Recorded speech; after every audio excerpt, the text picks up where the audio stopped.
All right, good afternoon, everybody. We're going to call this meeting to order.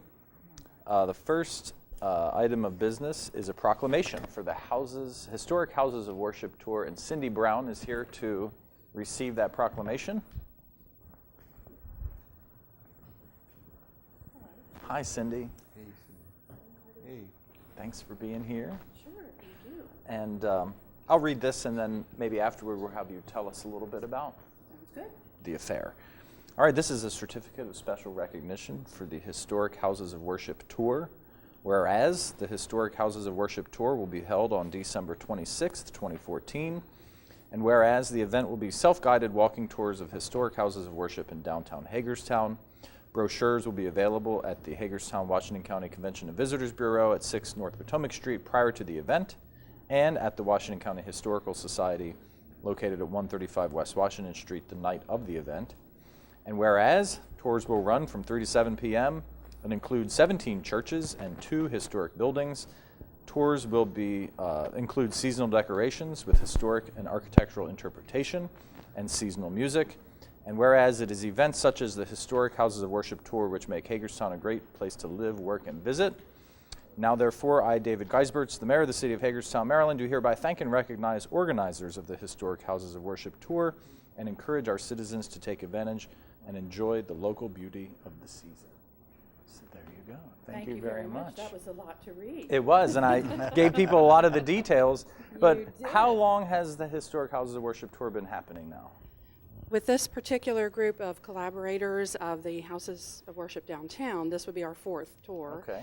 And we're very excited that this year we've added 2 locations. One is the First Baptist Church on Washington Street. Mm-hmm. I understand 2 presidents have stayed there, and I'm not going to give away the secret. You have to come to the tour to find out who. And then the Hager House, which when we found out that Jonathan Hager conducted worship services in his home, that became not necessarily a church for this tour, but definitely a house of worship. And so we have a shuttle service that we're planning to operate on a continuous loop. That was an addition last year, right? Well, we tried it with a bus last year. That didn't really work. So we have churches who are providing their van transportation. Thanks to 2 great guys at Christ Reformed Church, we have a map and a plan and how to make that a smoothly operating process for folks who really would like to stop at a cluster and walk from there. So certainly many beautiful houses of worship. Oh my goodness, yes. You can learn a lot about the history of Hagerstown and those institutions. Well, and history is not my strong suit, but Dr. Paula Reed, if anyone knows her, she is a local architectural historian. She knows it all. And on December 15th, she will be at the library at 7 in the evening to actually do a little prelude, kind of give us hints of things to look at these beautiful houses. That's so great. We're excited about that. It's free. That's even better. Yeah. That's the best price of all. Well, thanks for coming today to receive this and for sharing a little bit about the tours. We appreciate your We have a acknowledgement. question from the audience. Cindy, just repeat the dates and times again. Yes. Okay, the always Christmas is always December 25th, Right. celebrated that day. And so the 26th, the day after, Okay. from 3 to 7. Okay. Unless weather really becomes an issue, and then it would be, the snow date is the 27th. And that information will be available at the phone number for the Convention and Visitors Bureau. We're really indebted to them for all they're doing to help us publicize, coordinate, keep the brochures on hand for folks. Great. Anything else I can? Any other questions? And on the 15th is the briefing at the library. Yes. And what time is that? 7 p.m. Okay. Great. Well, thank you for all your service to the community, Cindy. Thank you, Mayor. All right, take Appreciate care. it. Oh, photo, of course.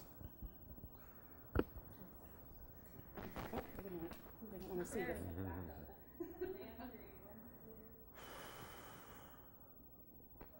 Thank you. Oops. It's good to see you. It jumps out in front of me all the time. We'll talk again. All right. Next up on the agenda is the Washington County Community Coalition. I'm going to invite Paul Fry and John Latimer from the Washington County Chamber of Commerce to the table. Thanks for being here, gentlemen. Thank you, Mr. Mayor and council members. Thank you for having us speak in front of you today. Again, my name is Paul Fry. I'm the president of the Hagerstown, Washington County Chamber of Commerce. And we want to thank you for your consideration of our request again this year to support our lobbying coalition. And we don't take this process for granted. We think there's been good work done, and there's more good work to be done. The Chamber is taking the approach, and I'm committed to working in partnership and collaboration in the city, in the county, and with our coalition partners to continue to move the community forward. And speaking of partnership, at times there are some coalition members whose requests, their priority may not make that year's list. They're still part of their partnership. And the process begins with the coalition in the summertime. We meet with our delegation, we meet with our various partners to find out what the priorities are and the needed initiatives. So I'd like to introduce John Latimer. John is the immediate past chair of the Chamber. He's also chair of the Government Affairs Committee. He's Vice President at Keller Stonebreaker Insurance, and he'll walk you through our request. Good afternoon, and thank you again. A couple years now that I've been involved in making this ask, and I think, Paul, I want to echo those comments that this process for us is one that we take very serious in gaining the support annually of our partners, and certainly the City of Hagerstown has been and continues to be one of those anchors in that group. Just to kind of talk a little bit about the history of the lobbying coalition. It is a 9-member group. It is mapped out in your packet. I won't read you all the people on the list because it's the same 9 partners that have been there since 2006, and there have been a lot of wins that this community has gained through this coalition of folks that come together, as Paul said, annually. We start in the summer with a brief meeting and talking about some of the legislative priorities as they exist post last legislative season as we start to ramp up for the next. So this process is not a 12-month process, but it does feel like it by the time we get through it. So as I said, it started in 2006. There is an annual set of initiatives. Councilman Brubaker has been a part of that process, and we do count on those partners, the actual literal partners in these groups to help shape this agenda. It starts with an agenda, and it continues on with a watch list of items that maybe don't make the agenda that year, but are things that we maybe either perpetually are concerned about, or we know could pop up during the session. And so we assemble those 2 lists. And then we ramp up and prepare to try to build that consensus.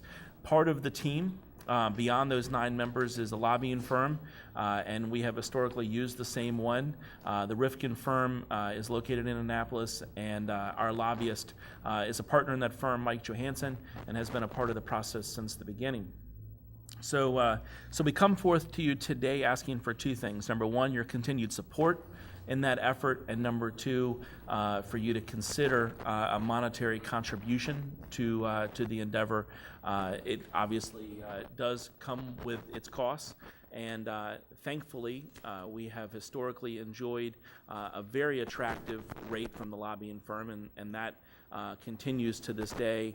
In addition to that, we do have on February 4th planned a reception that will look very much like last year's reception did. It will be at the Calvert House in the evening, and it is a reception that we title "We Mean Business," and that is something that gives us an opportunity to highlight Hagerstown and Washington County, the businesses that exist here, the communities that surround those businesses, and the way of life that we all enjoy. So it's a very nice event. Many of you have been down. We appreciate that physical presence in Annapolis that day, along with the support throughout the session and the monetary support if it's possible. So that's what I come with today. The first time I did this, I think I bored you with a lot of details. Today, I probably swung the pendulum a good ways the other direction. What we would be happy to do, though, is to find some middle ground. If you have any specific questions about kind of how the agenda is mapping out this year, I would be happy to entertain those if you have them. Mr. Brubaker. Well, I've been to most of the meetings, as John said, and I think it's $5,000 very well invested. And I would point out that on the second page, the agenda, I count 6 of the 7 items that directly affect Hagerstown.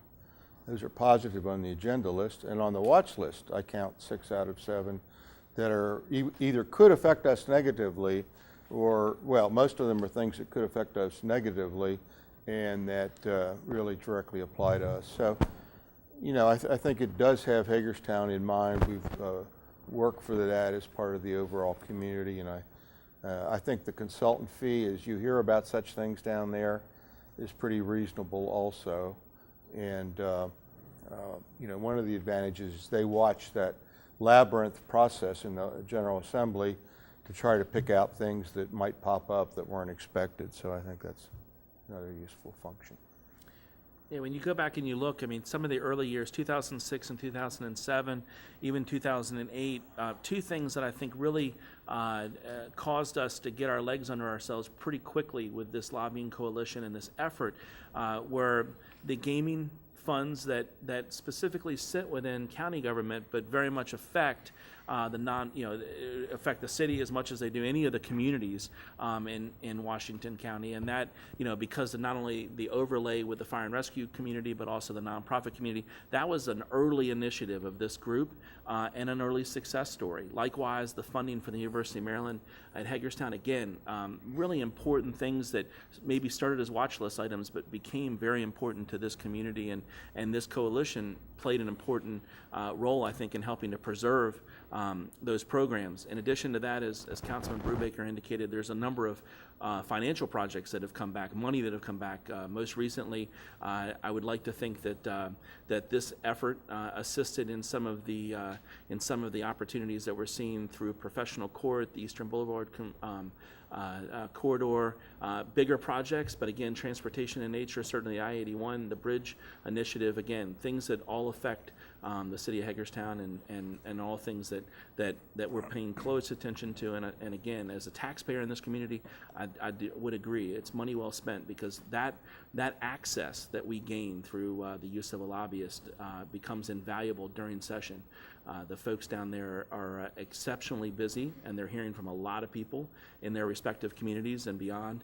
And so to have somebody there that's running point on that, I think pays huge dividends for the community. I think that's been what's been most impressive to me the two times that I've been down now for the day in Annapolis.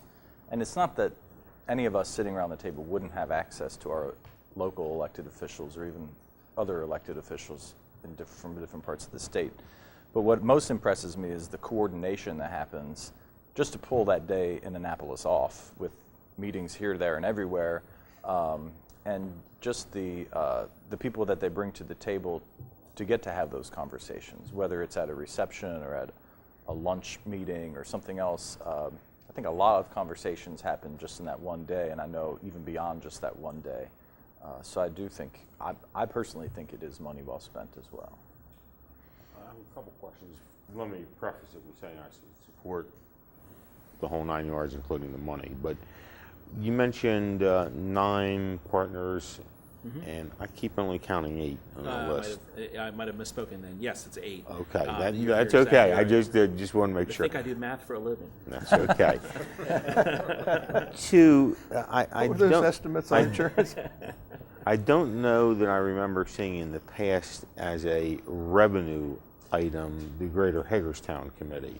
I know they've always been a member, but I see in-kind contributions. What does that mean? So historically, the managing member, although that's a pretty loose term, has always been the chamber, which is to say it kept the bank account in it, and some of the support staff assisted in the endeavor. For whatever reason, going back to its inception, the Greater Hagerstown did not make, I guess because of its apolitical stance, did not make a monetary contribution to the effort. However, it does dedicate a significant amount of staff time, and I think that is representative of the in-kind. I think they put together the briefing packet. I think they do should either that. be taken off this list as a revenue source, or they should give money.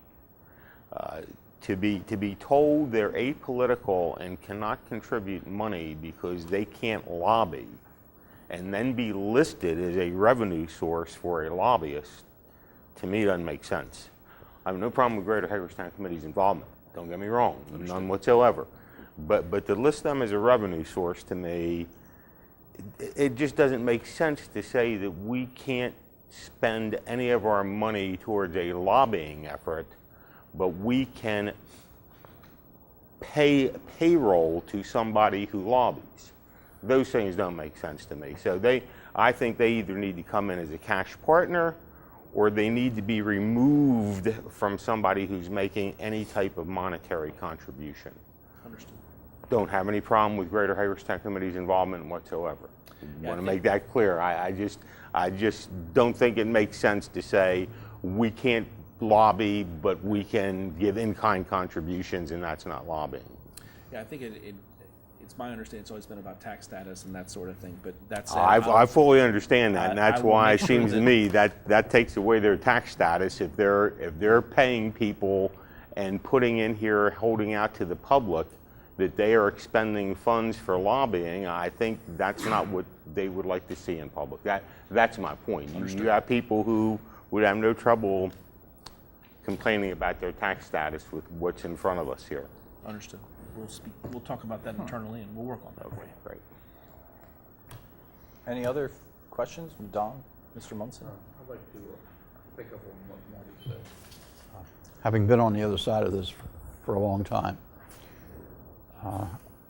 I found that this was a great value to me as a legislator. A lot of things that happen in Annapolis happen at the very last minute, and there's absolutely no way that an individual legislator can keep track of it. But when you have a well-connected lobbyist, which is what Mike Johansson is, he's an outstanding lobbyist with connections all over the place. You get information, and you can seek information that you would probably, as a legislator, that you probably would not have otherwise have access to. I think this is money well spent too. And particularly since the last election, one of the loss of John Donahue to the delegation is going to be hurtful to the city of Hagerstown, at least for the immediate future. And Mike Johansson can help make that up. So I think this is very important to us. Thank you for the support. Any other comments or questions? Look, I'm usually your one that you can't get much out of. And I don't have a problem with this. I do agree with what Lou had to say on the topic. But also, and knowing where Don has been and looking at it from his point of view, I also feel too that if in fact the citizens or government do know what is going on, last minute or otherwise, it can also be proven to be effective. Do I not have it on? I'm sorry. Knowing firsthand, because myself and another woman were there to do exactly what we needed to do. And I'm not taking that to burst your bubble, but it takes everybody, I think. Agreed. Okay? And having that lobbyist and that effort is simply meant to be a point person. If Correct. the community doesn't rally behind and the elected officials don't rally behind, Right. it's a hollowed message Yes. at best. Yes. And it doesn't preclude the city on its own or individual No, members of this it does body not. But I'm reaching just out put to that other out elected because I know what a struggle it was. And I know 2 women were able to pull off what they needed to pull off. Sure. Okay? Yes, ma'am. Any other feedback, questions? I apologize, I had some issues at work, but does the extension construction funding for agenda item 1, is that intended to include the Eastman Boulevard extension, or is that intended to include just the professional court extension? I would say that it's the entire Eastern Boulevard corridor, whatever we can do. I mean, so far, the money that has been delivered for that project has been specifically for the design work necessary for the bridge there on Professional Court. That said, I think the message has been over the last few years that it's about that entire corridor. There are certain limitations because of which roads are state roads and which are not, and I think that's why we've always referred to it as a corridor for that very reason, because we recognize the fact that Route 64 on the north and Route 40 on the south of that endeavor are state roads. So we kind of look at it in its entirety, and we're trying to keep the state doing the same.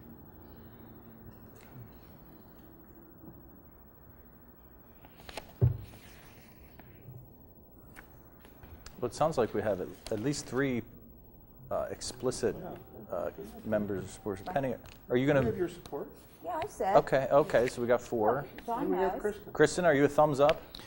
I would like to see the final, or at least some draft of the document that's going to be produced for presentation of the extension construction funding to ensure that that corridor does include the corridor as a whole. Because I continue to believe that the expansion of Eastern Boulevard north of the section the city has already done is critical, or just as critical as any connection over the Antietam through the Mount Etna property.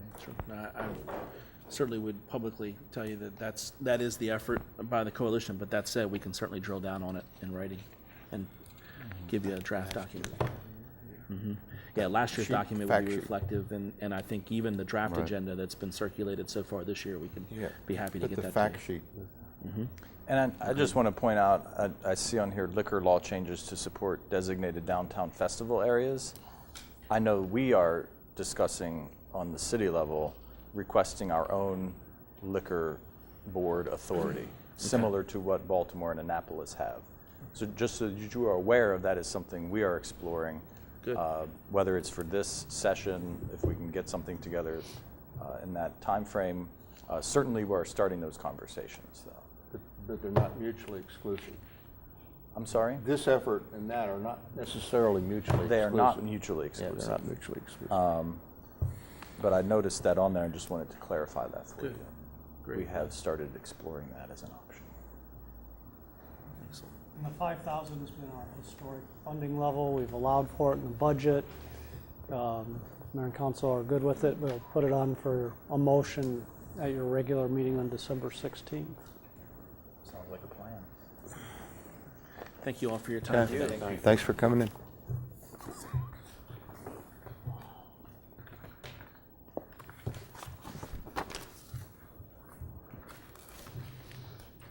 Well, to continue the conversation somewhat, the next item on our agenda is the discussion of the 2014 delegation meeting. I know last week we had some discussion about particular items. I think Councilmember Metzner said he would like to dedicate exclusively conversation to the state funding for agencies in this area that further continue to concentrate services for people in the core of our city. And I certainly think that's an issue that should be on the agenda. I don't know if we want to make it exclusively about Which that. I think would go hand in hand and is part and parcel of back to the prison situation too, how that whole cycle is working. Penny probably has more insight on that. I just, after talking to the chief of police and knowing my concern that has been here forever and ever since I've been, before even being a council member, has been the prison releasees.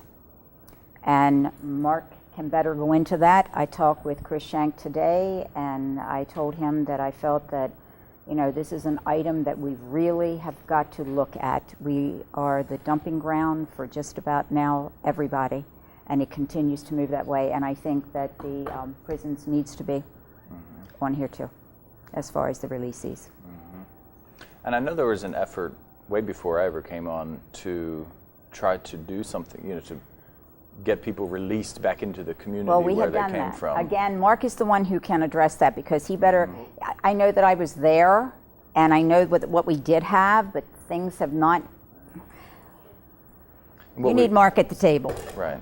Well, what we do have are agencies that are trying to reintegrate ex-prisoners in this community, and I think that's where a lot of the heartburn from around this table comes. It is a big time heartburn, but not only do we have agencies, but it is like the concept of what's going on even with the prisons and who's in charge are not seeing how the city of Hagerstown is being impacted. Well, I think what we also need are some real hard data, because I think we all have a lot of anecdotes. We know about, you know, we hear from individuals even.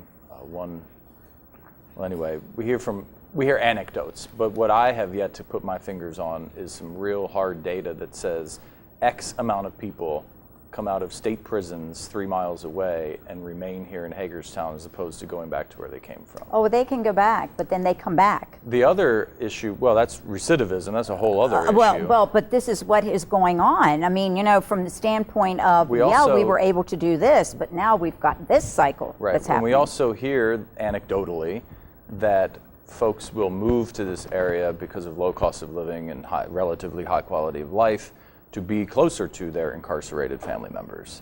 But we don't have is any real hard data to know that that is in fact happening. So it would be nice to have some data when we talk about that. And another point is because of the array of support services for people that are pretty well established here, people move. I think that's a third point, that not everyone's going to do that, but not everyone can find a job here, but there's a network here of It also includes support housing, agencies, though, issues where, which you is know, not- why do we have the second highest number of vouchers in the state? which is not a bad thing if it's caring for our people, but if it's bringing people in, then it is not good. I think that There again, that's one of those areas where we need hard data to Right. know. I don't know. we did that analysis several years ago. It was presented right here in this room about the prison system. And as much as it's interesting to talk about the release of state inmate population within the community, I think, and I could be wrong, but I think when that analysis was done at the end of the day, there wasn't more than a handful of individuals that were incarcerated in the state prison outside of the city, south of the city, that ended up residing at any length within the community. I think that what we are seeing a larger impact from are folks within court systems around our state being directed to the increase and proliferation of sheltering and bed space facilities in the city that are coming in. In other words, I don't want to get bogged down in discussion with delegation over release of state inmates, because I don't think that is what is most impacting our local community. And I say that because I think that the state incarceration process now is to return low impact individuals, especially those of substance abuse, into communities and not into prisons. And I think that that's where we're seeing the proliferation of those types of sheltering facilities. And we just happen to be, for lack of a better word, a dumping ground for that process. And a good example that is not anecdotal, which is very fact-based, is the city of Frederick, which I guess is 67,000 people, which is almost 25,000 more people than the city of Hagerstown, has, I believe, approximately 70 registered sex offenders in that address when you look it up. You look up the city of Hagerstown's zip code, and it's more than 200. And for a city that's only 2/3 the size of Frederick, we shouldn't have 3 times as many registered sex offenders being directed to find housing within our community. And I think that's the conversation I think that has to happen, is the proliferation from the court systems into these sheltering facilities. Well, and I think we could easily... I think that there has to be both. I'm telling you now that we need to also look at that whole prison setup. And Kristen, I know that you have it from that end, but I'm telling you, there is so much of an impact. And again, you can say anecdotal, you can say, hey, this one's saying this one's saying that. I think that now we have to look at all of it. And it's not spending a lot of time, it's a matter of exactly what is happening.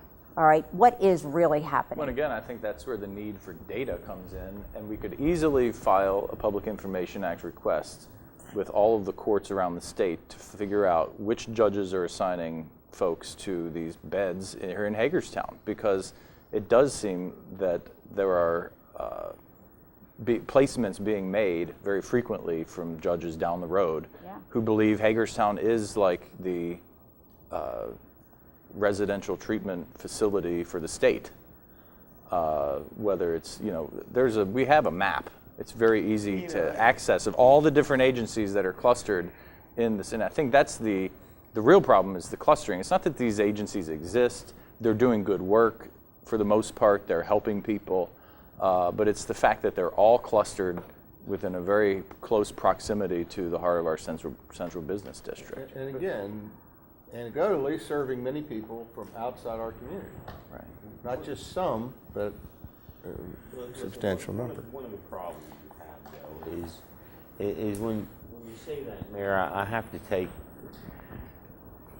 some respectful disagreement with you. It's not judges that are saying, you defendant go to Hagerstown, okay?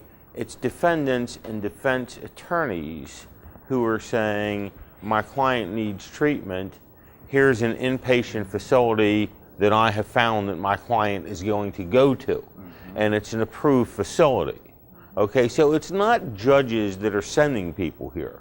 It's judges who want people to have an inpatient treatment or a halfway house, and it doesn't make any difference to the judge. Matter of fact, if the judge had their preference, it would probably be in the jurisdiction in which they're in. My understanding, though, is that the price of those beds is different. That's absolutely And what correct. happens is they go out for bid or some kind of process, and we have the cheaper beds, so the beds here in our community are occupied by people not from our community. You're absolutely right. When there's but plenty of people here who need those beds who aren't getting them. Well, that's because the county won't fund them, okay? But my point is, it's not judges who are sending people to Hagerstown. It's judges who are sending people to treatment. And the fact In is, Hagerstown. well, it's not the judge, but yeah, it's not that a judge says, you're going to Hagerstown, Maryland for treatment. I see what you're saying. And But we could at least, by petitioning those courts to find out how many in a given year are being sent to Hagerstown as a result of whatever ruling they're making. One, the court may not even be able to tell you that because their order may simply be, you're on supervised probation and you will enter into and attend an inpatient treatment program, okay? So it may not even specify where it's at. I would offer to you a great source of information I think that could give us the type of documentation we're looking for would be the parole people and parole and probation. Because you're going to easily get right off, Kristen's comparing Frederick, okay? You can compare very easily, first of all, just raw numbers. How many people are on parole and probation in Washington County, Maryland? You can also look at how many cases are coming through the different jurisdictions. And you can pretty well come to some type of conclusion if you're finding, geez, it's very skewed, but that would be the place to start looking. They may be able to tell you how many people have been transferred, probation or parole, to Washington County. Okay, I think you'll probably run into a brick wall when you start trying to deal with the court system. We need to deal with the legislative system and figuring out Well, here's how what to I solve think our this. real ask of the delegation or the state folks would be, that before you fund a project or an agency in Hagerstown, that you give the local government some kind of opportunity to have some input in that. That's before you license them, even more before you fund them. Right. And so if maybe that's where the conversation with the delegation needs to happen, that there needs to be some kind of involvement of the local government before, as you say, a project or agency is licensed or funded or otherwise. I really think our big issue, I mean, let's try to be honest around the room with all of ourselves. It's almost impossible for me to believe that we will be able to shut down organizations that are here now. And you've hit the point, we need to have the legislature say, wait, before you can license any, to start coming up with a method to stop more in our city. And I think none of us would say that treatment is a bad thing and that, we don't want those people here. The problem is we have the need in our community. And But we have the need because of what? Because of what we have that is impacting the community, that has come into the community, and the more that the agencies from the outside that continue to come in here open their little shingle, there it is, okay, then we bring even more in. So we just continue, and I'm sorry, but we are the dumping ground. You could go house to house, and if you were actually given the truth, if you catch them off guard, to see exactly who does live there and why is it that you came to Hagerstown. There's been just too many people that I've talked to, and this is what I'm saying, it just all goes hand in hand. Kristen is absolutely right. I feel I'm right with the prisons, okay? Looking at the gatekeepers that we went to, 72 prison releasees, was that not correct? Were they in fact 72, okay, that they want to put into community, but yet we just want to see what the climate is as far as bringing them into the community. Well, Now they're already talking about expanding. okay, it just continues on, and that's why I'm saying I think it just works hand in hand, and that's not to say that, hey, we have to stalemate anything. I think it needs to be put on the table. And I think that the state conversation has to be, you cannot create this behemoth of vision called smart growth and then come into a community and expect that we're going to revitalize a neighborhood like Broadway and allow entities to crop up in that street in a manner that creates an imbalance for that street to maintain some stability in you know some socioeconomic stable fashion. I mean, that's just the reality. You just can't do it. There's no possible way, because nobody's going to want to buy what remains there. Nobody's going to want to fix up what they have there, and that degradation works completely opposite of what this notion of smart growth seems to have the absence of seeing. So we could definitely, at least on our, if we're ticking items to bring up with the delegation, the state licensing and funding of these agencies in Hagerstown that we would like some input on before they are licensed or funded. Yes, sir. Just, and Dawn, pitch in on this if you think, all right, I totally support trying to do this. I think it's probably going to be an executive function through the governor's control over the department. So there should be a relationship between our delegation and the new governor's office. Supposedly there already is. And I think that would be the venue.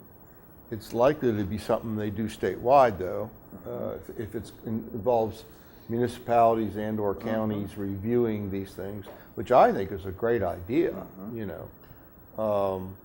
So, I mean, I'm just saying that's where it's likely to wind up, but I think we should bring it up and have our delegation try to address it. But I think that's probably the process, and then if somehow that didn't work, it would be possible to try to develop legislation, but that's more cumbersome than the governor saying, you guys will. That would be my guess. The second thing is, I think we should at least refer to these priorities, especially like the bond bill for the Maryland Theater and stuff, so they can't say, we never heard that when we go down, or when we go down to Annapolis. We should at least have a copy of this to hand out or refer to it. I'm not saying we should distract the discussion from our priority. I do agree with that. But, you know, a lot of these, as I mentioned earlier, are things that are good for us. So I think we should say, hey, you know, these things too. And Bruce, I don't know, has the theater said yet how much or decided how much to ask for? I haven't heard a dollar amount. I have no dollar amount, but they are thinking of that initiative. Yeah, because I heard, yeah, okay. It would be helpful to have a dollar amount fairly soon, you know. It seems to me that, to follow up on that a little bit, that there are probably some other communities around the state that are experiencing some of the same problems that we're experiencing because of the location of prisons there.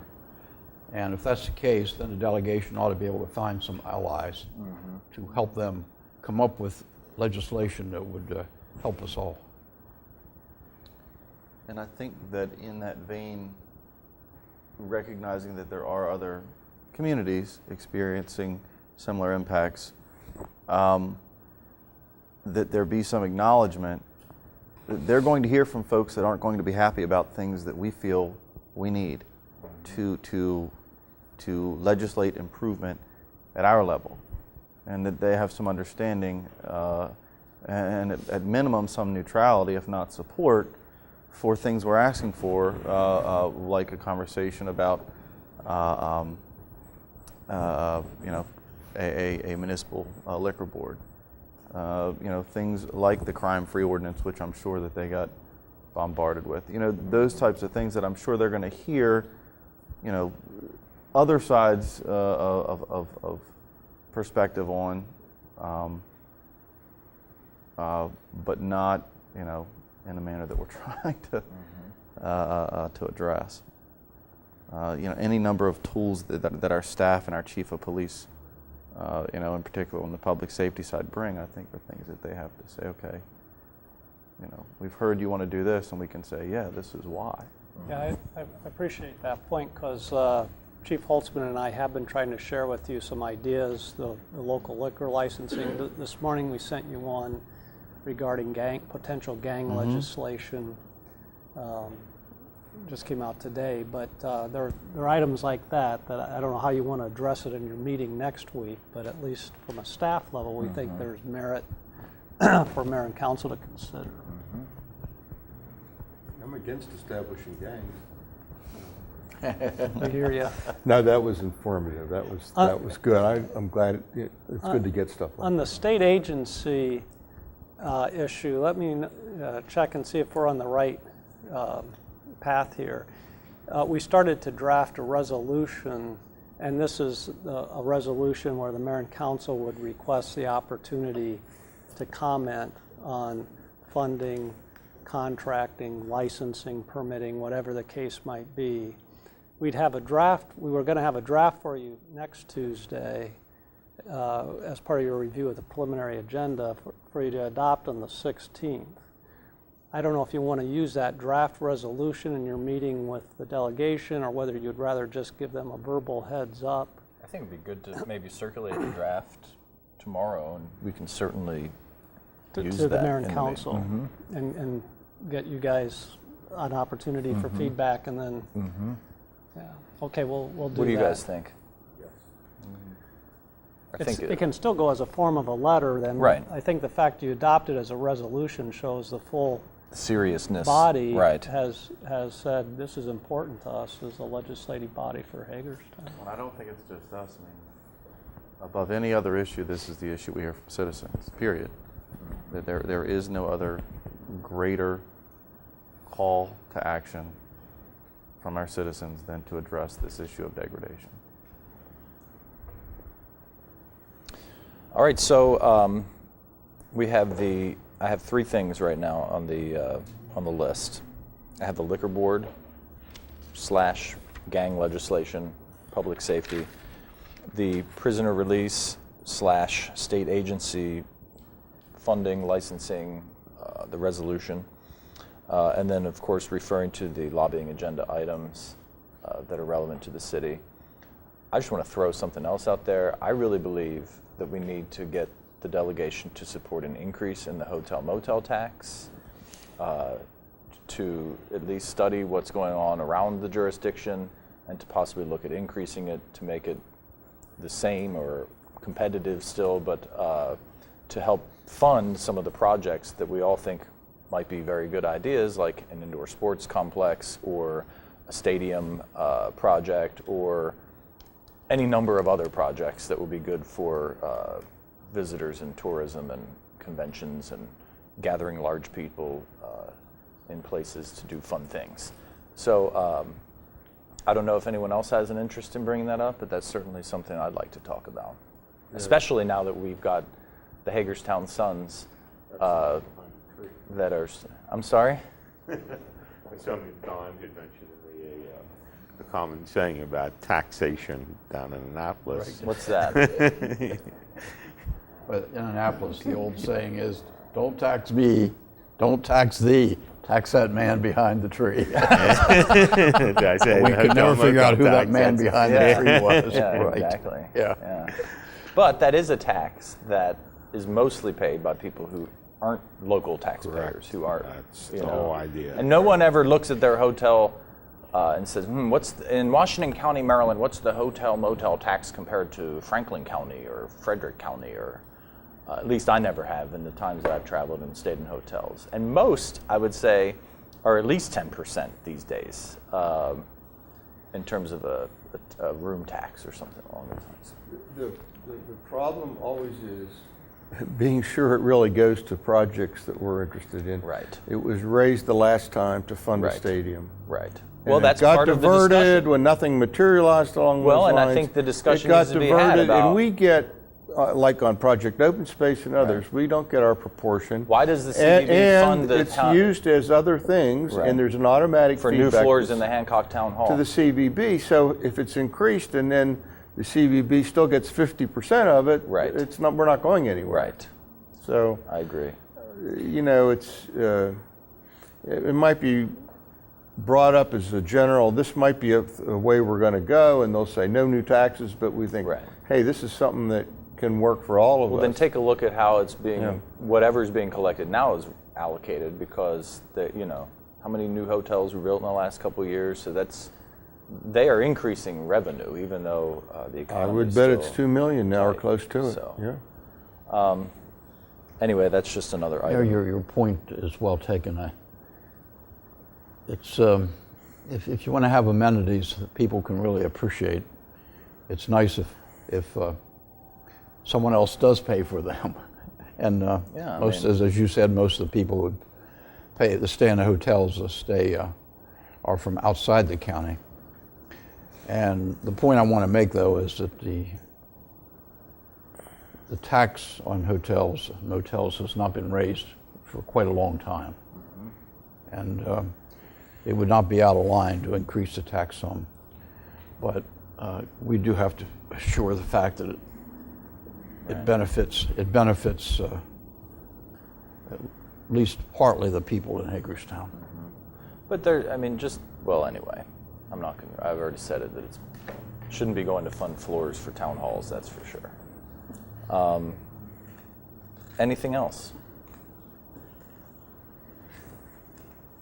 All right. Well, I do know that the chief's been working a lot on some things with regard to the liquor board issue, and also with the gangs, and maybe even some other legislation involving criminal justice. So we appreciate the work he's doing, and I'm sure he'll continue to give us updates as he works on those issues. But I guess if we don't have anything on that, then we'll move on to our next item on the agenda, which is the debt management policy.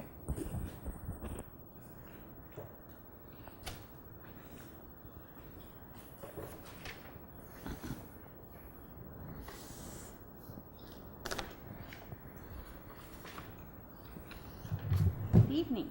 Welcome. I sent out round 2 in the packet, and I'm back tonight for further feedback and input.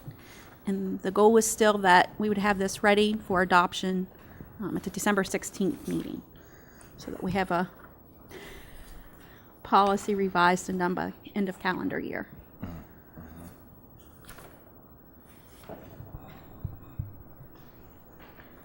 Mr. Brubaker, go ahead. Yes, I've discussed this with Michelle and Bruce, and I just have 2 minor modifications to their effort to reflect my wishes, which I appreciate very much. One is keeping number 5 in. I think it does say in a positive way what we say in a negative way elsewhere, but I think it's important to keep in, but stop it at a certain place. So I'll read the part, and I've talked about this with Bruce and Michelle, and I believe they're in agreement with these changes. So you're saying keep number 5? This is a mutual. Number 5 will read: the city will limit its long-term borrowing to capital items and projects. Period.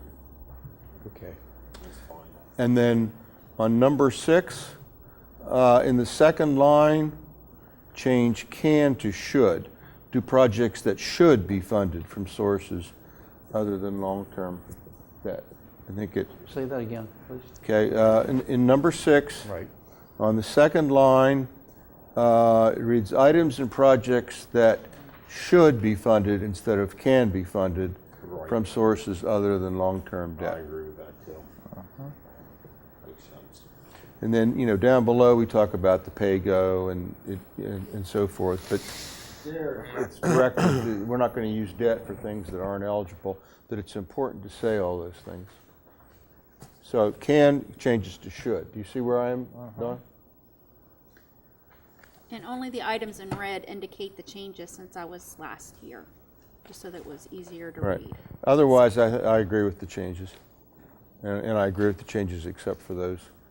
And again, I think we have a common mutual agreement with staff. Anyone Although else? he did twist our arm.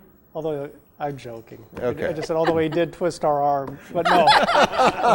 We're okay with No, it wasn't quite that bad. But no, we understand the changes and we agree with it, so. They're good changes you proposed. I've had a change for 6 myself, but I think the change that you're proposing takes care of what I had in mind, so. Thanks. Any other feedback? Good job. Okay, so we'll approve this on the 16th. 16th. Thank you. Thank you.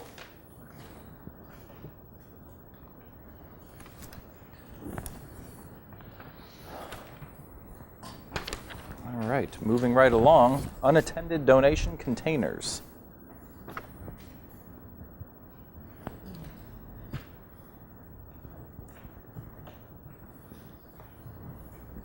Welcome. We are back, as you recall, when we were here on the 14th of October. We laid out some possible alternatives to dealing with the unattended donation containers, and at that time, the Mayor and Council directed staff to pursue an ordinance that would ban them from the city. And because we've determined that these containers become a dumping site, it's a public nuisance, and therefore they're not appropriate to be located in the city. So in the packet, you have a drafted ordinance from us to create a new chapter in the city code called nuisance unattended donation containers. It starts off with a policy statement about the importance of protecting our neighborhoods from nuisance issues and our observation that it's our experience that these become a nuisance because they become a dumping site. And that there's a definition of nuisance, which includes the unintended donation containers, and indicates that such a condition is in violation of this chapter. There's a definition of owner and premises that are consistent with other parts of the city code. There's a definition of unattended donation container that makes it clear that this provision addressing the unsupervised collection points for donated clothing, furniture, or other household materials, not the sites such as at the Mission or Goodwill where you go to an open door and there's staff there that take the things from you. These are the boxes that are sitting out and about town. The prohibition section makes it clear that nuisance conditions are prohibited.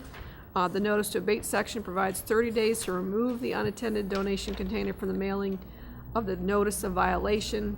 As recommended by the city attorney, this provides time for the container owner to collect the box or the property owner to remove the box so that there is less chance that the city will need to pursue an abatement ourselves and collect and store the container. Failure to abate shall result in a municipal infraction, and the property owner and or container owner, if we can track that information down, shall be fined in an amount not to exceed $500 for each offense. The city attorney is also recommending that we make, if we were to introduce this month and adopt it next month, have it become effective July 1, 2015, to give these folks time to remove the boxes from the city. And so we have the city attorney with us here this evening, if you have any question, as well as Paul Folk, inspections manager, who is in the back. So I guess my only question is, if/when we approve this, will we just immediately send letters to every location where we know an unattended donation drop box exists? Yes. Okay. To the And then property they would owners. have 30 days then to have that removed. It would definitely be the property owners. If we can track down the contact information for the people who own the box, they would also get a letter. Actually, when we pass it, they'll have until July 1st. Yeah, I was gonna The say, effective. what I heard Okay. was Yeah. July Okay. 2015 is what I heard. All right. And then 30 days. Right. For anything after But we that. are going to notify them? actively when we pass this? Right. That they'll have until July 1st, and then it's 30 days Right. with penalties. Because we would prefer for them to abate this condition, not for the city to have to pursue Sure. abatement. Sure. Make sure. Where is the July 1 provision? That will actually be in the enacting ordinance. Okay, in And the reason that's in there, recitals, okay.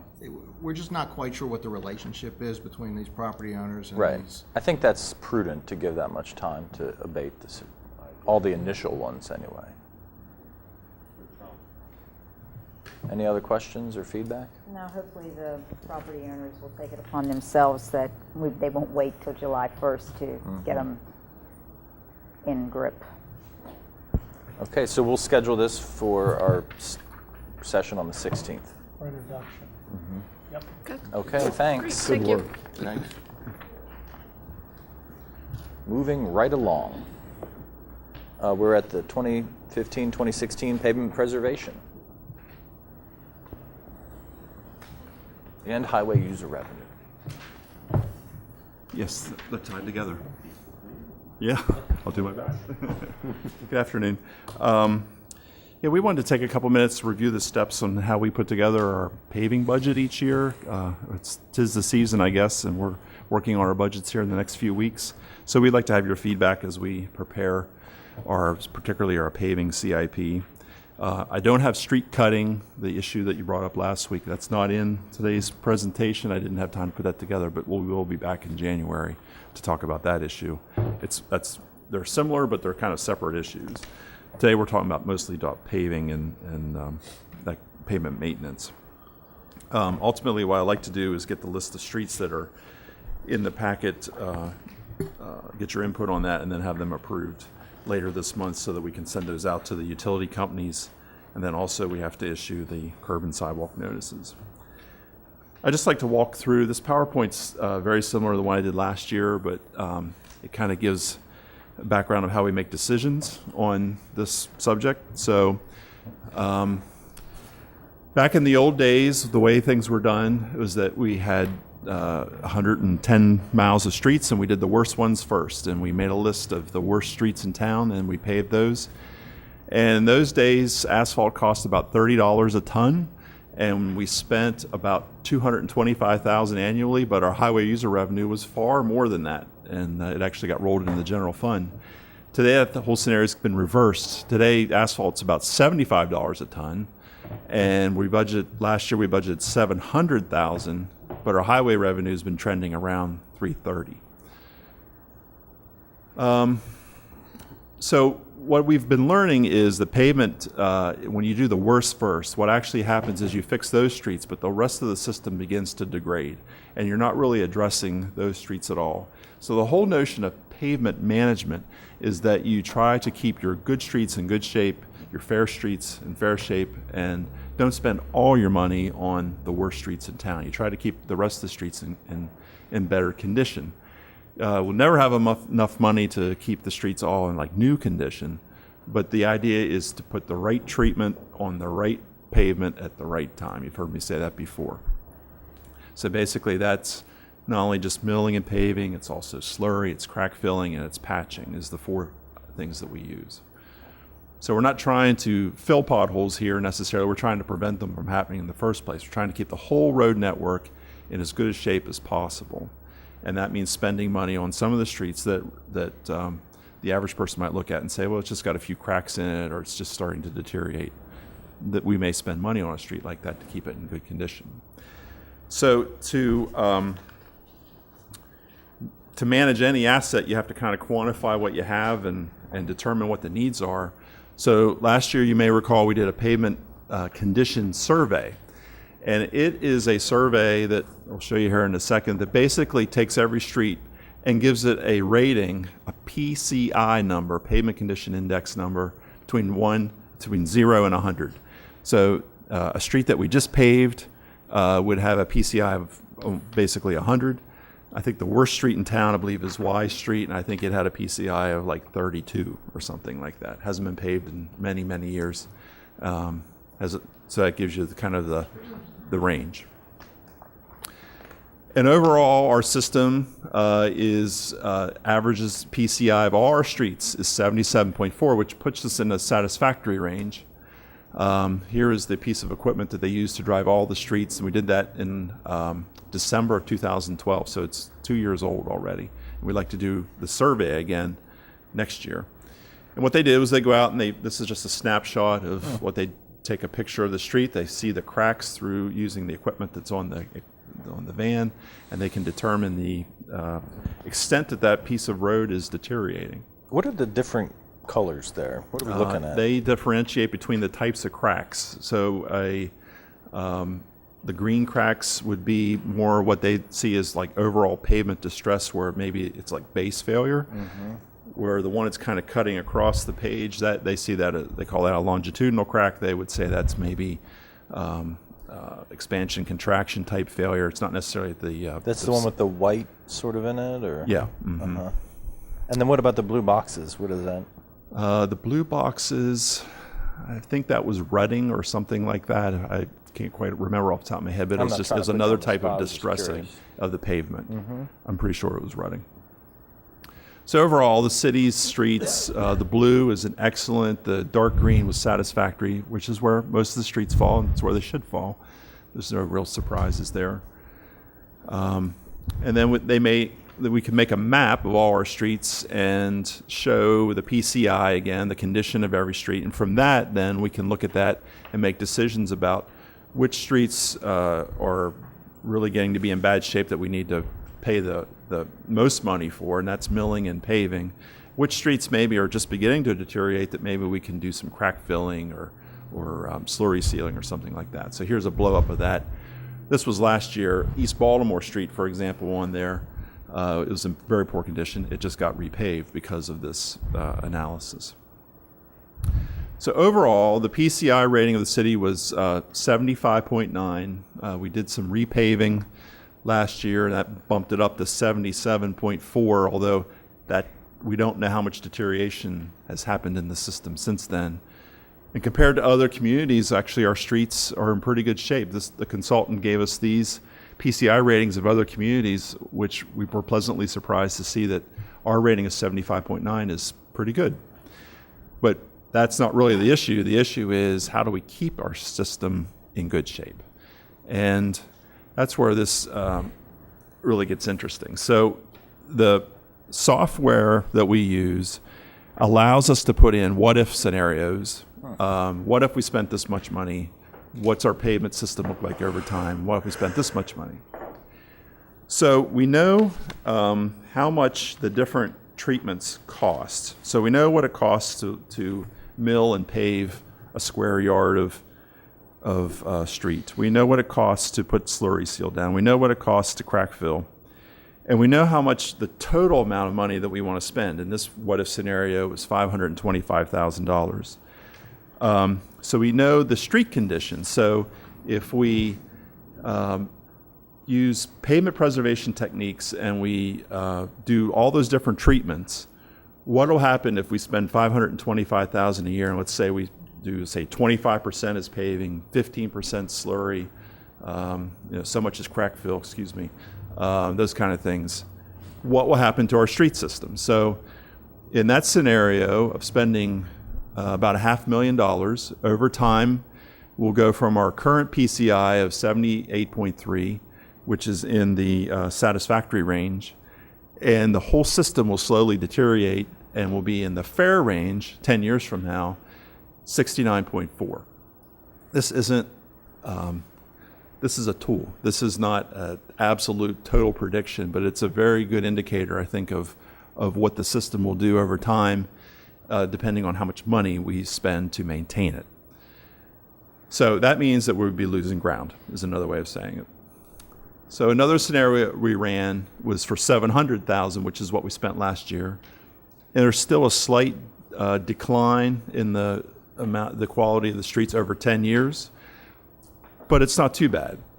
And then we ran a scenario, well, if we wanted to maintain and completely keep even, what the program's telling us is we need to spend about $1 million a year on paving, on slurry seal, on crack filling, and patching. And that would keep us basically holding the line. So from there, I would just go back to the memo, and on the front page of the memo at the bottom is what can we afford, because we all know that's really the issue. So on item number 4 in the memo, we have $188,000 in fund balance going forward. We know that the state has sent us a letter, at least, saying they'll give us $336,000 in FY16 highway user revenue. So the shortfall to $1 million is $524,000 to get us up to $1 million. So I guess to me that's the talking point if we want to talk to anybody at the state level. Is, you know, that's our highway revenue is leaving us at least $500,000 short of where we need to be to keep our roads in the condition that they're in now. So either we hopefully get that restored, which there's been promises of that, or then we got to use general funds, or we got to eliminate streets, and then we know we'll have some overall decline in the condition over time. Does that 336 number, they've been doing some one-time deals, right? But that's not something you budget based on. Right. That's so not we're included. just like crossing our fingers they'll do that again and throw us a bone. And what do you do then? How do you incorporate that? Do you just bump some streets up to get further ahead, or how do what happened last year is they gave us that one-time stipend. I think it was $750,000. So we used that on pavement. We also used it to repair alleys.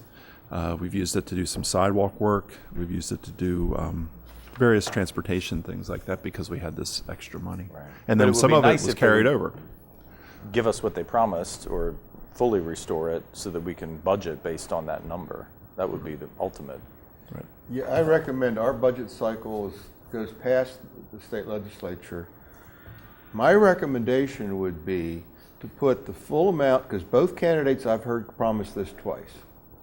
I don't know if it'll happen, but I think we need to put the full amount that the formula that existed before the recent cuts, 2008, I think it was whatever that Yes. the formula allowed us.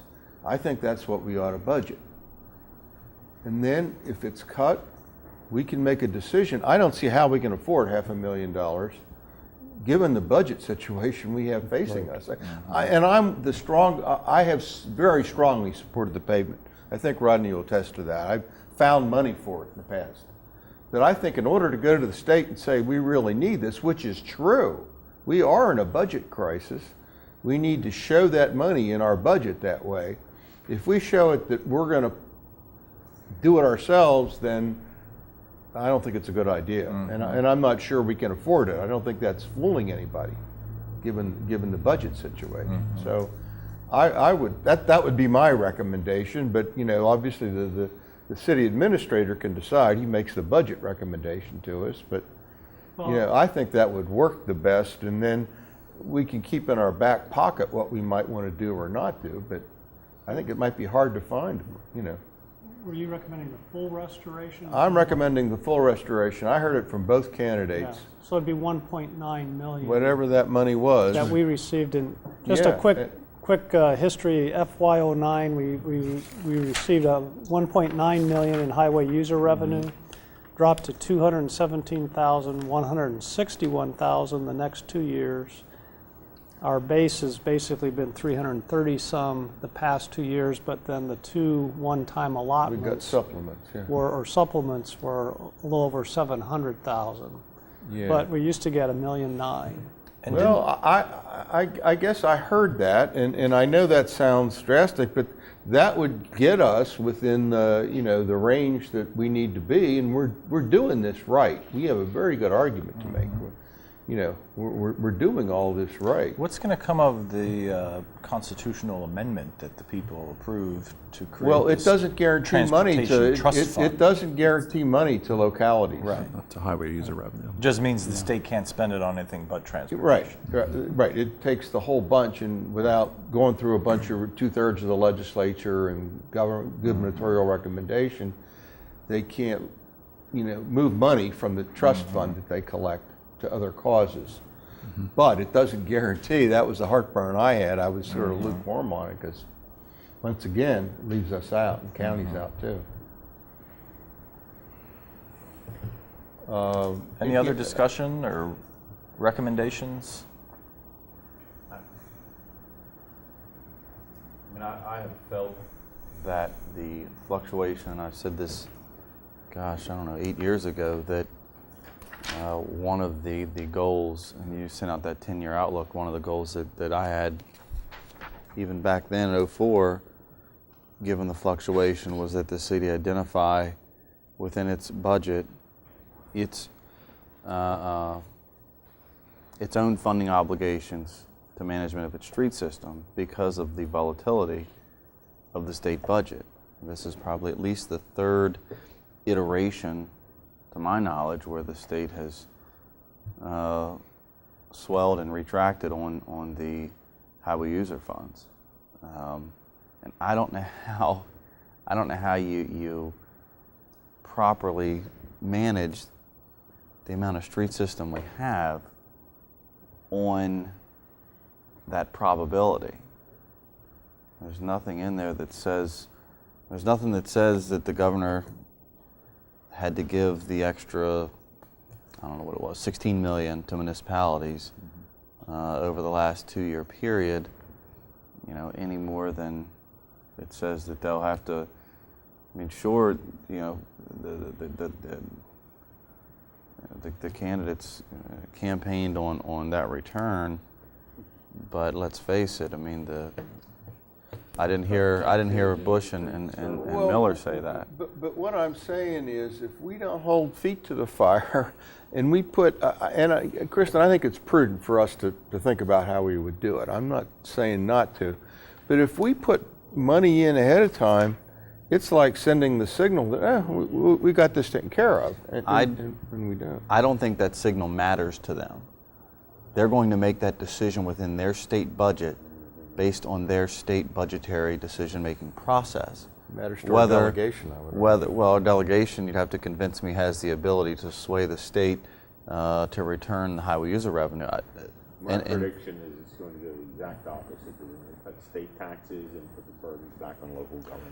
And they're going to spend the lion's share of the money on MTA, mass transit funding. And all I'm saying is I understand how highway user revenue is supposed to work and was intended to work, but it doesn't seem to be a consistent trend, nor a trend that is moved in municipalities' favor over the last decade.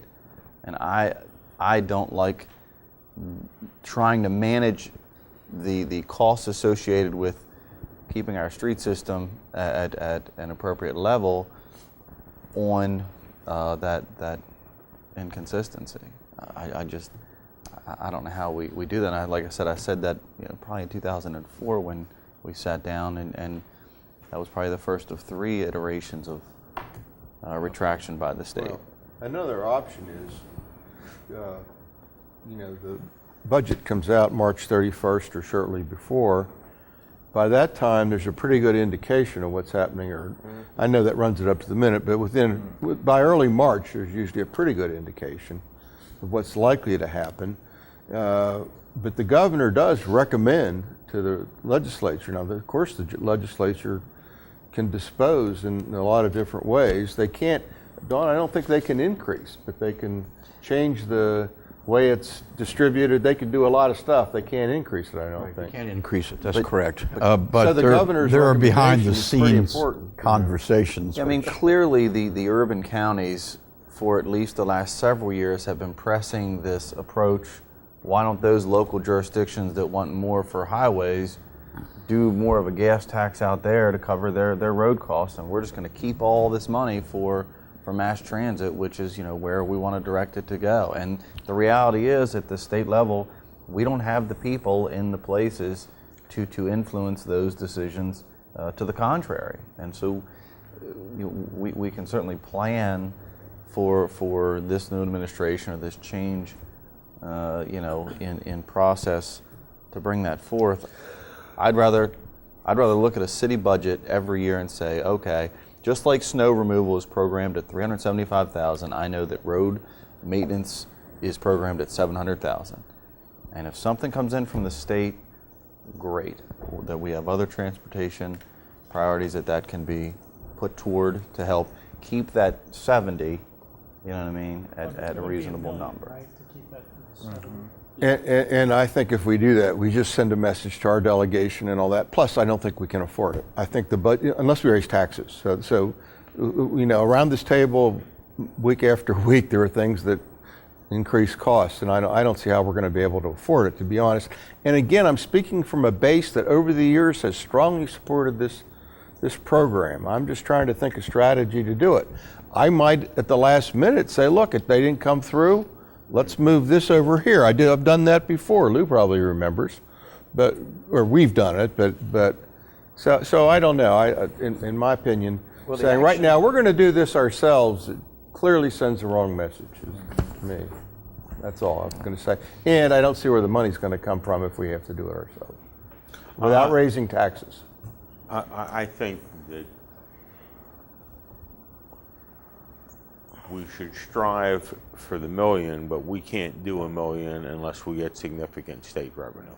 If I were going to budget, I would budget for 700,000, and I'm not saying that I would certainly consider in that budget the highway revenue money to that end. I don't think we can walk away from that at this stage of the game.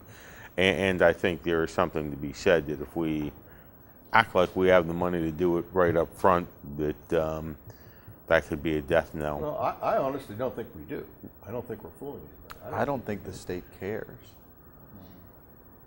Well, I'm not sure that they care either, but I don't know that it hurts to do it this way. I mean, Well, the and action it being- seems to me that what we're talking about, you know, who's hitting who? This has got to be one of the basic pushes from MML. I mean, It has we been. we are, Last couple of years. yeah, we're the 4th. same. It's all one voice throughout the state. All you got to do is Google it, and you have every municipality in the state pushing for it. When MML talks to them, when we go down on February 4th and talk to committee chairs and subcommittee chairs, we can say our city has a great program, well explained, but we don't have the money, and I honestly don't think we do, to implement that program.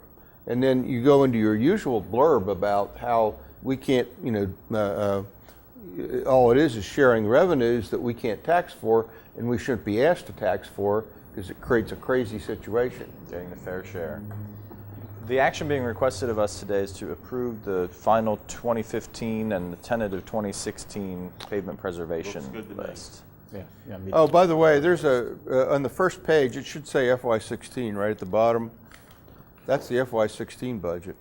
Yeah, Yeah. yeah, you're right. And when I looked at FY15, I went, whoa, Yeah, but it's that's FY, what we're in right at now. the bottom, it's FY16. Right. Yeah. And we It's are going to unchanged. try to take a shot at $1 million for the coming fiscal year. Yeah. We understand about the state highway So revenue. this list is predicated on $1 million. If we don't get that money, we can't budget that, we can't afford it, whatever, we'll just cut some Yeah, streets we'll off. make and whatever adjustments. Right. And We'll do that in April when you Gotta look approve at the rest of the paving budget. contract. Right. But I think we ought to plan. Sure. And if I you're all right don't with that. disagree with that. Good job, Rodney. Any other Yeah. feedback on the lists? That's a good piece of work. Thanks. All right. Thanks, Rodney. And it really, it really is noticeable around town, the roads being done and so forth. Yeah, thanks for paying Warren Boulevard. Yeah. You made a lot of That difference down there. definitely needed it. Yeah. One thing I always say about Hagerstown, when folks compare us to Frederick, is I love driving our streets. Yeah. Yeah, You go down there and that's true. All right, next up is an update on operations at the Potterfield Pool and the greens at Hamilton Run. Is that right? Okay. Okay. Okay. I got a hard start approaching them, and then they let people through. Okay. I think it was the utility. Yeah, it's the gas company. Yeah. But they had a small noise. Well, we wanted to give you an update on the operations at the pool and at the golf course, and get some feedback from you on those as well. I guess we'll start with the pool. Last year, Well, for many years, the city operated the pool with our own part-time staff. Then I think maybe a decade or so ago, it went to the YMCA. Last year, we decided to put it basically out to bid, put out an RFP, and we engaged a company called American Pool Enterprises. We had some pluses and some minuses with them. Last year, we had some issues that were spelled out here in the memo. And we learned a lot when we have a company like that managing a facility like that. So we'd like to redo the RFP, and we'd like to make some changes to it, as I point out in the memo. A couple things that we need to tighten up on, I think, is maybe the best way to say it. We want to make sure the cashiering services are all done by us, so that we have complete control over that, and the scheduling of the pool for the private reservations that are in the evenings, which are very popular. Also, we need to put more incentives in there for the cleanliness of the pool, which is a constant struggle. We think we have language in there that'll help us continue to try to improve that. The numbers are there. The bottom line operating costs improved last year because the cost to American Pools was lower than what was in the past with the YMCA. Unfortunately, though, our attendance continues to sag, and I'm hoping that when we address some of the issues I just mentioned, but also when we add the spray ground or the splash pad that there's a kind of a concept of in your packet. What we saw when the slide winder, the big slide, was built in 2005, the attendance went up significantly, and then it's just been kind of trailing off ever since. We're hoping that when we get another attraction like that there, it's a very popular type of attraction, we're hoping that we can get more attendance. And we have that funded through grants and POS and excise tax funds. So we're hoping that we can reverse that trend of lowering attendance over the years. How would you say the dive-in movies have gone? I would say very well. I just saw a lot of Facebook buzz about it when people would say, hey, we're going to the dive-in movie. And right. I heard a lot of good feedback. Three last year. Amy's here. Amy put all those together, and I think they went very well. The pool rentals are very popular. What's down is just the daily use of the pool. Does anybody compare what's happening out in the county? Do you talk to any of the, Williamsport, Halfway, as to what they have? Are we losing them because they're going to these, or what? I don't know if the rates are very similar. We've compared those. No, I'm just trying to figure out why, because, if I were to guess a man, something just strikes me rather obvious. I don't know about anybody else, but I don't remember a cooler summer than last summer in my lifetime. And my recollection is the year or 2 years prior to that, it was 100-degree heat for weeks on end. I remember July 4th, the 110 degrees. And I have the feeling when it's cool out, you're just not going to get. And that had to have a lot to do with it. How if we had everything, maybe not, but that had to have an impact. Were there a number of rainy days? Yeah, I mean, the weather. What would the be weather the average last summer daily was, attendance with these numbers? Do you know average daily? I think we were open about 60 days total. So the math, 15,000 divided by 60. Math was never my strong suit. I can get my That'd be trusty average. iPhone out and. Yeah, that seems a little high. I would say probably about 150 a day would be the average. Oh, okay. Oh, here we have it. 173. Okay. right in between. Yeah. you and So I I. mean, it really only keeps it. It takes a couple cool days or rainy days or cloudy days and.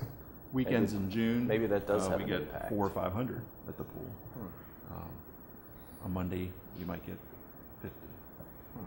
You have an optimistic outlook on respondents to the RFP? I mean, are the people out there you think are Yes. going to come in? I do. I think there's 6 or 8 different firms that do that kind of work in the Mid-Atlantic region.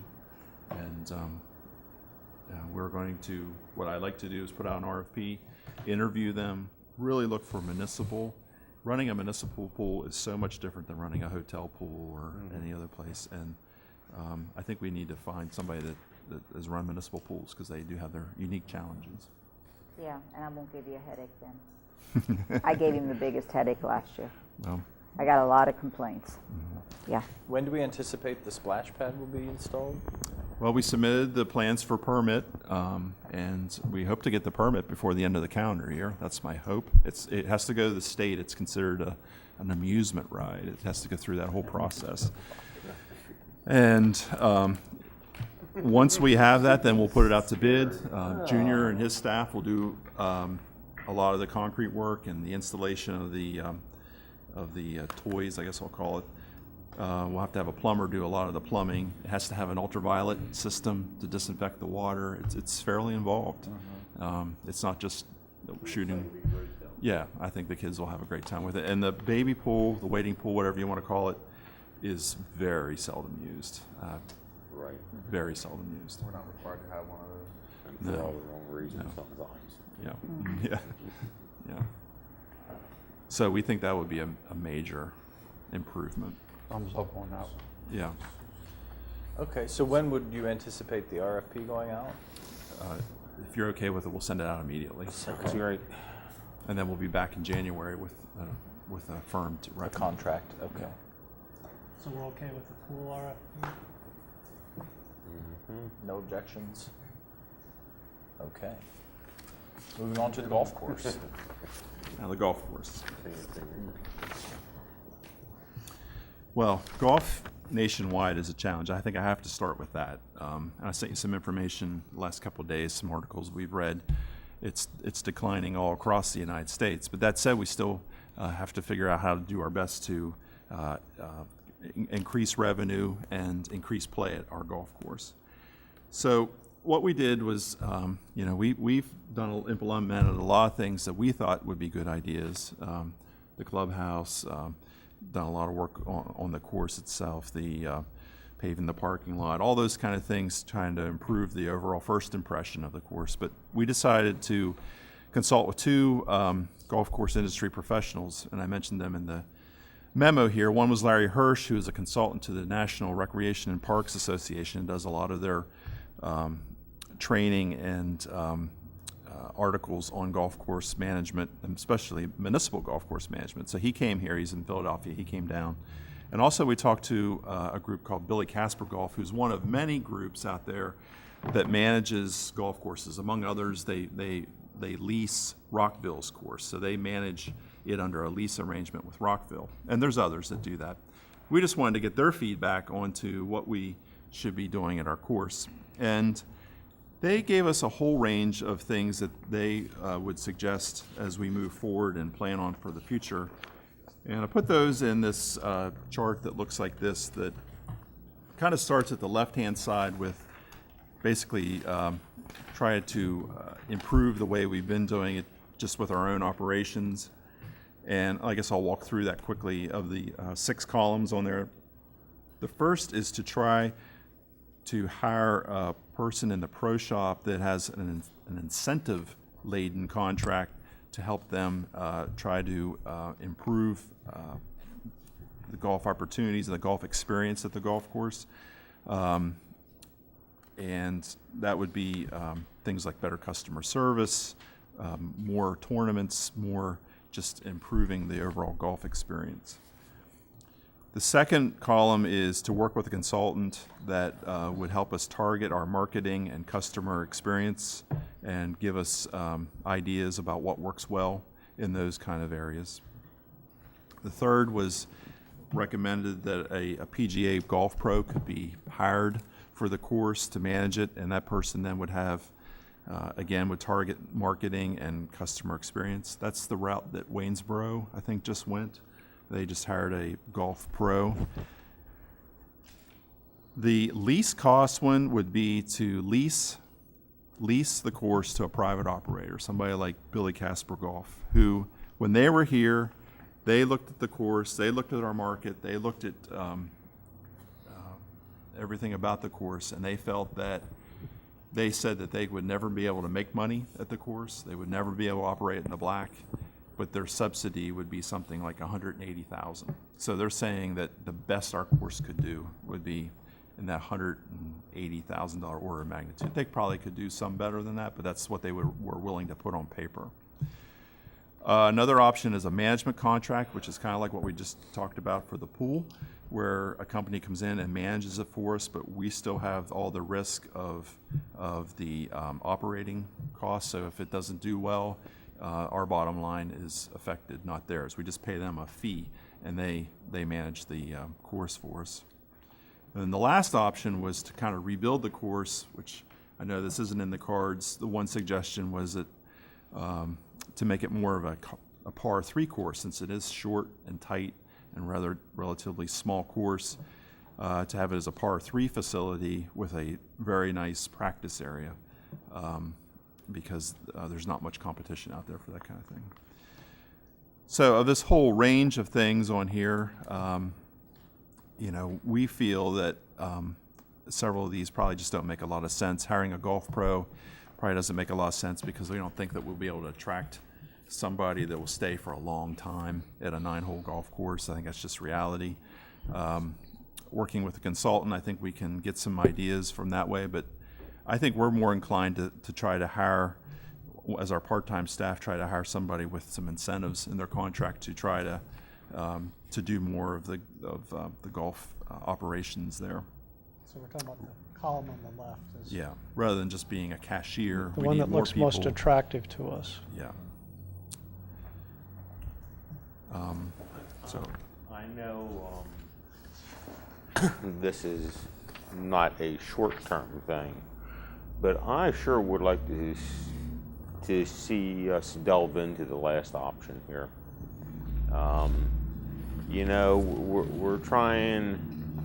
We're trying to work a course that's 9 holes.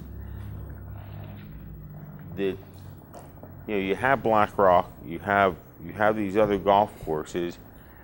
Everybody seems to lose money, and I sit here and I watch. I'm assuming the par 3 course of Yinglings, it's been there forever and a day, is making money. I got to assume it. They got a driving range and they got a par 3 course that's a minimal course. A par 3 course opens up golf to a whole array of people, including kids. And a high-class practice range is basically non-existent around here. I think of all the options, to me, that looks like the best option of all. I also understand when I say that, that's a long-term option. We're not going to do that in 3 months. That would require a lot of looking, planning, finding out how much in reality it would cost. Business plan. And I think you do that in conjunction with Frisbee golf and other things, and you stop trying to be what you're not, which is right now a 9-hole somewhat golf course competing with Black Rock, Beaver Creek, where it's just a different field. And again, everybody's losing money in golf except the par 3 range with the driving range. So I think that makes the most sense to me. Otherwise, I think you're right in what you're recommending. Any other thoughts or feedback? We used to call that Pitching Hut, and it was a great date venue. Sure. At least I thought it was. They did it, back in my hometown. And I grew up with a municipal course also and know how hard that can be. But the Pitch and Putt was privately operated, like Yingling, And made money. which is the first one I thought of when they said there's none around. I think there's that one, but I don't know why they'd keep it if they weren't doing okay with it. I tell you what you put in conjunction with it, which is in conjunction with most, which also seems to make money, miniature golf course, and you make this a family thing. Yeah. You bring the family out. It's a teaching, a way to learn to play golf. I know when I was young, there was very few things that I look forward to more than my father taking us out to Oak Ridge, where they had a wonderful par 3 course. And as a kid, to me, that was like a big course. I think it's something that we really need to look at.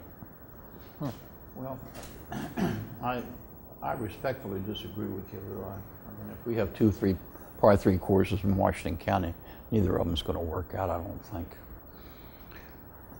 There'd be too little attendance, I believe, both of them. I mean, I'm not saying I necessarily endorse it. I have to see the numbers and, Right, and all that, and how much it would cost to develop it, and those sorts of things. I don't know. I get the overall sense that everyone around this table agrees that this property should be continued to be used for recreational purposes, as open space, as some kind of a public recreational amenity, that there is no desire to. I just want to make sure it's clear that we're not talking about selling the golf course or otherwise developing it. I don't think that we have that ability. I don't believe that our original deed transfer of property usage provides the opportunity for us to do that. It's a composite of several pieces of property. I'll have to go back With and look. conditions. Didn't we move over there? Didn't it used to be where the Ames Shopping Center That is? was part of it. It's been contracted twice. That part was lost, and then there was a part where Wayside Avenue is. Wayside? They lost a hole there back in the 80s. So that's why it's par 34 and relatively short. I'd have to research that, Councilman. Rodney, I'd like to thank you for the way you've handled this. This is a sensitive issue, politically and otherwise, I'm sure. But you've handled it very nicely, and I mean, I like your suggestion for number 1 here, because it does give the possibility of increasing playership and keeps the city heavily involved in that process. And frankly, I hear nothing but compliments about how well our golf course is maintained. And I think that's a great compliment to your department, Junior. Yeah, we have 2 full-time guys that maintain the course, Danny and Brian, and they do a great job. In the pro shop, we have 1 full-time person and 3 part-time people. Well, I think we need to look at the rates again. And, I think I remember a council meeting where we went over the rates, and not at this meeting, but in detail versus, for instance, non-resident, resident, or the coupon books. Can we raise that a little bit and still keep it? Those sorts of things. I'm not going to make any specific suggestions now, but I think we need to look, and if staff wants to make recommendations, I would be open to them. On that regard, that would be, the more we can do on the revenue side, the more we get that. Frankly, though, I'd like to use it to decrease the subsidy, as much as we can, because again, we're facing really hard budget issues, and one place we can go visit are recreation facilities. So. And Lou's thing is the long run. Maybe there's a way of ballparking a cost and thinking about it. I don't know. And I may wind up agreeing with Dawn. By the way, that hole that Kristen complains about, how long is it? Do you remember, Junior? Number 5? Yeah, the short hole. It was rearranged a few years changed? ago. The one we changed, yeah. 280. I was going to say It's mid- 280? 285. And it's a par 4.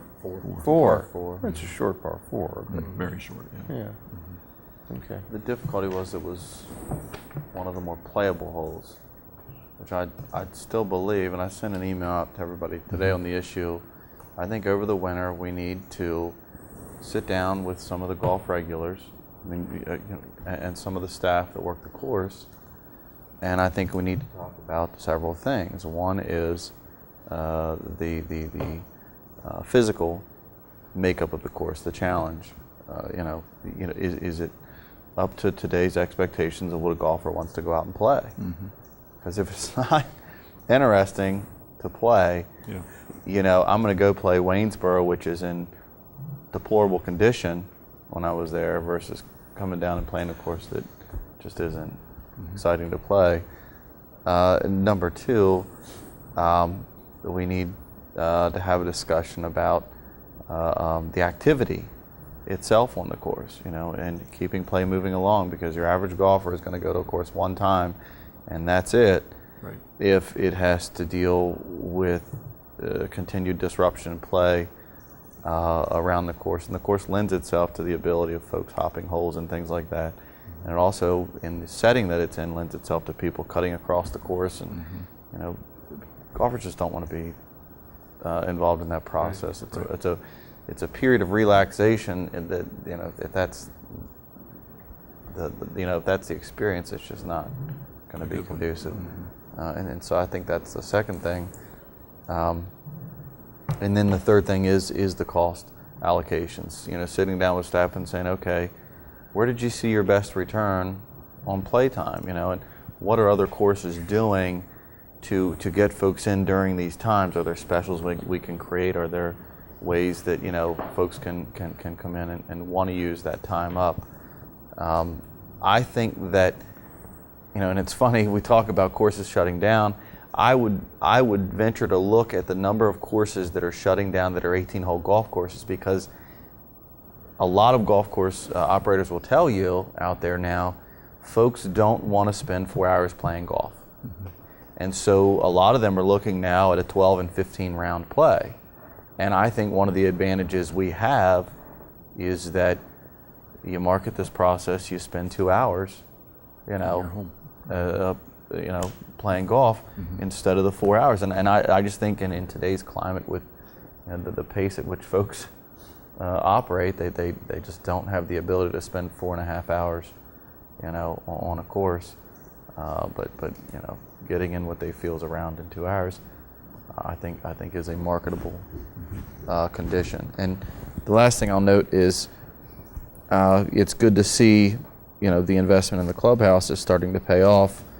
You know, you see it's jumped up more than double in the last 3 years, and so I would expect that it'll be even higher than the number you have coming in for the budget.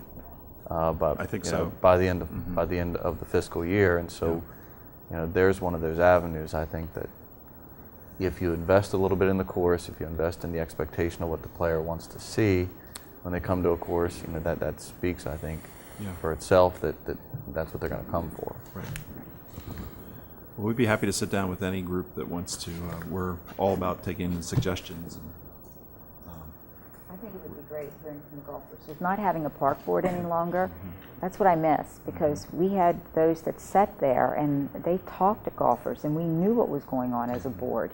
BlackRock has its own golf board. Directors, You know what I mean? That help to manage the expectations from that course. And I believe, if I'm not mistaken, that course operates pretty close to even. I think so.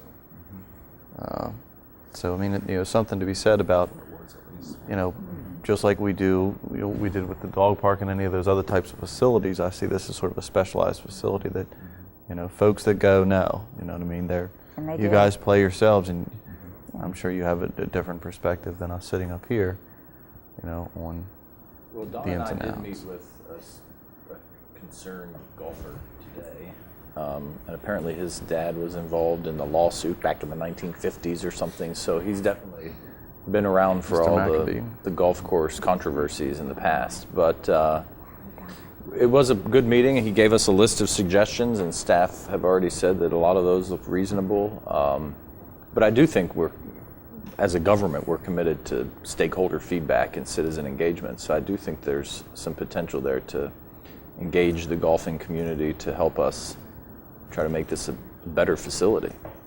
This is just a thought. I'll throw it out. We have a pretty good email list of all our people that golf that when they sign in, if they want to, they'll give us their email. We could do a blast out to them and say, if you want to be part of a task force, where you want to call it, to sit down and talk. Yeah, Sure. have a meeting We over can at the have it over the clubhouse winter. one Have a evening and focus say, group. okay, Yeah. who wants to come, who's interested? Do you want to have a couple of informal meetings to talk over the winter? Yeah. And do you want to put up a couple of folks, you know, men and women and whatnot, that may want to sit down and make some suggestions? Yeah.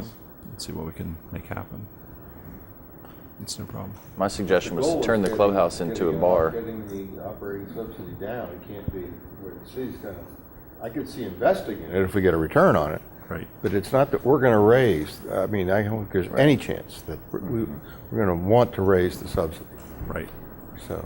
Making improvements on the course, there might be a few that we can do, but that costs money. So what we're really talking Well- about is improving the golf experience. Right. Yeah, And Getting more golfers. getting, and maybe you can do some 350-yard par fives. That would get me out there. I still think I still think I'm hole rusty, 9 needs to be a par 5. I just Right. Kristen's too good. He can no do way. those. Hole 9 needs to be a par 5. I mean, it just does. It's if hole 1 at Black Rock's a par 5, hole 9 at Municipal needs to be a par 5. Well, thanks for this update. I don't think there's any real action to take on the golf course end of it, other than perhaps organizing the citizen engagement. have to keep our finger initiative. on the pulse of it because Right. it's a changing environment, golf. So, We do, and currently we do not have any frisbee golf play places in Hagerstown, right? We have equipment. Is that right? we have some baskets. We used it for a couple years. It kind of faded. At Black Rock now, out beyond the golf course, they've built out through the woods a 18-hole permanent frisbee course, which is very nice. So I know we don't have failed anything in there trying the to city get that is CSX to allow us to put one up on their property, Right. although we did ask, Right. but they said no. So And maybe this summer we'll go back to having another night or two of that because we have the baskets. We just want to make sure enough people show up to make it worth closing the course to regular golf. all right. Well, thank you very much. Well, again, that's advertising. Yep. We're working on that too. We heard you loud and clear. We'll put our Liberty, income tax time because we need to do for the. Honestly, it is. The advertising is there. I know when I sat on the board, it was a matter of advertising. We needed to get it out. Yep. So we have some ideas on that too. All right. Stormwater. Good evening. Good evening. We've appeared before council many times over the past few years talking about stormwater issues, and council basically just asked us to keep them updated and abreast of what's going on. So tonight is just hopefully a very brief update of current actions or current things that are going on, and just talking a little bit about what we expect to see in 2015 and 2016. There are probably three main areas that we want to update you on tonight. And the first one is probably, from a regulatory standpoint, is the most important one, and that's our NPDES permit. Hagerstown and Washington County were both known as Phase 2 NPDES communities. We've been waiting many years for our revised new permit to be issued. Our original permit, the term of it actually ran out 4 or 5 years ago, and the state said, well, we'll just continue it administratively until we can issue a new permit. Our understanding is that the new permit in a draft form has been sent to EPA for their review, and MDE is hoping to issue a draft version to us and to Washington County and the other Phase 2 communities, maybe before the end of the year. Our guess is, if not by the end of the year, certainly before the General Assembly really gets up and running. What we know at this point is that this new NPDES permit is very likely to contain a requirement that we treat 20%, the runoff from 20% of the impervious area in the city that doesn't have any sort of management right now. So it's probably the older sections of town where there aren't any stormwater ponds. It was never envisioned that you would provide stormwater in downtown or some of these older neighborhoods. That's the area where this permit's going to concentrate on. They want us as a city to find ways to treat that runoff and reduce the pollutant level in that runoff. When you say treatment, exactly what does that mean? Well, I guess... Does that mean like have a pond where it can sit and filter out bad stuff before it moves on? Or? That's one possibility. I mean, there are a number of different techniques that they say you can use. At the end of the day, the bottom line is they want to reduce the amount of nitrogen and phosphorus that reaches the Chesapeake Bay. So you need to look for techniques that can deal with those two pollutants and remove them. A lot of times with nitrogen, it's some sort of a filtering mechanism where you filter runoff through media or something that will help to bind and hold on to that nitrogen so it doesn't get carried downstream. Like what they call a bioretention area or something? That's a very good example, yes.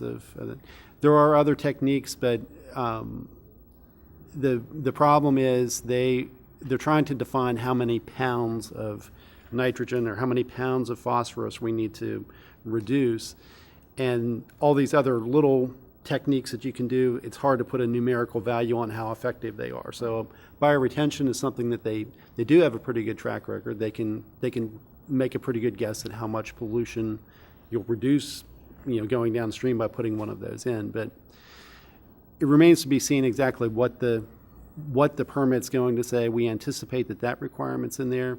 We've heard, sort of secondhand that there will be some negotiation between the city or these Phase 2 communities and MDE to work out the nuts and bolts of the permit requirements. So there may be some give and take on some other things, but that 20% thing we're pretty sure is going to be a requirement across the board.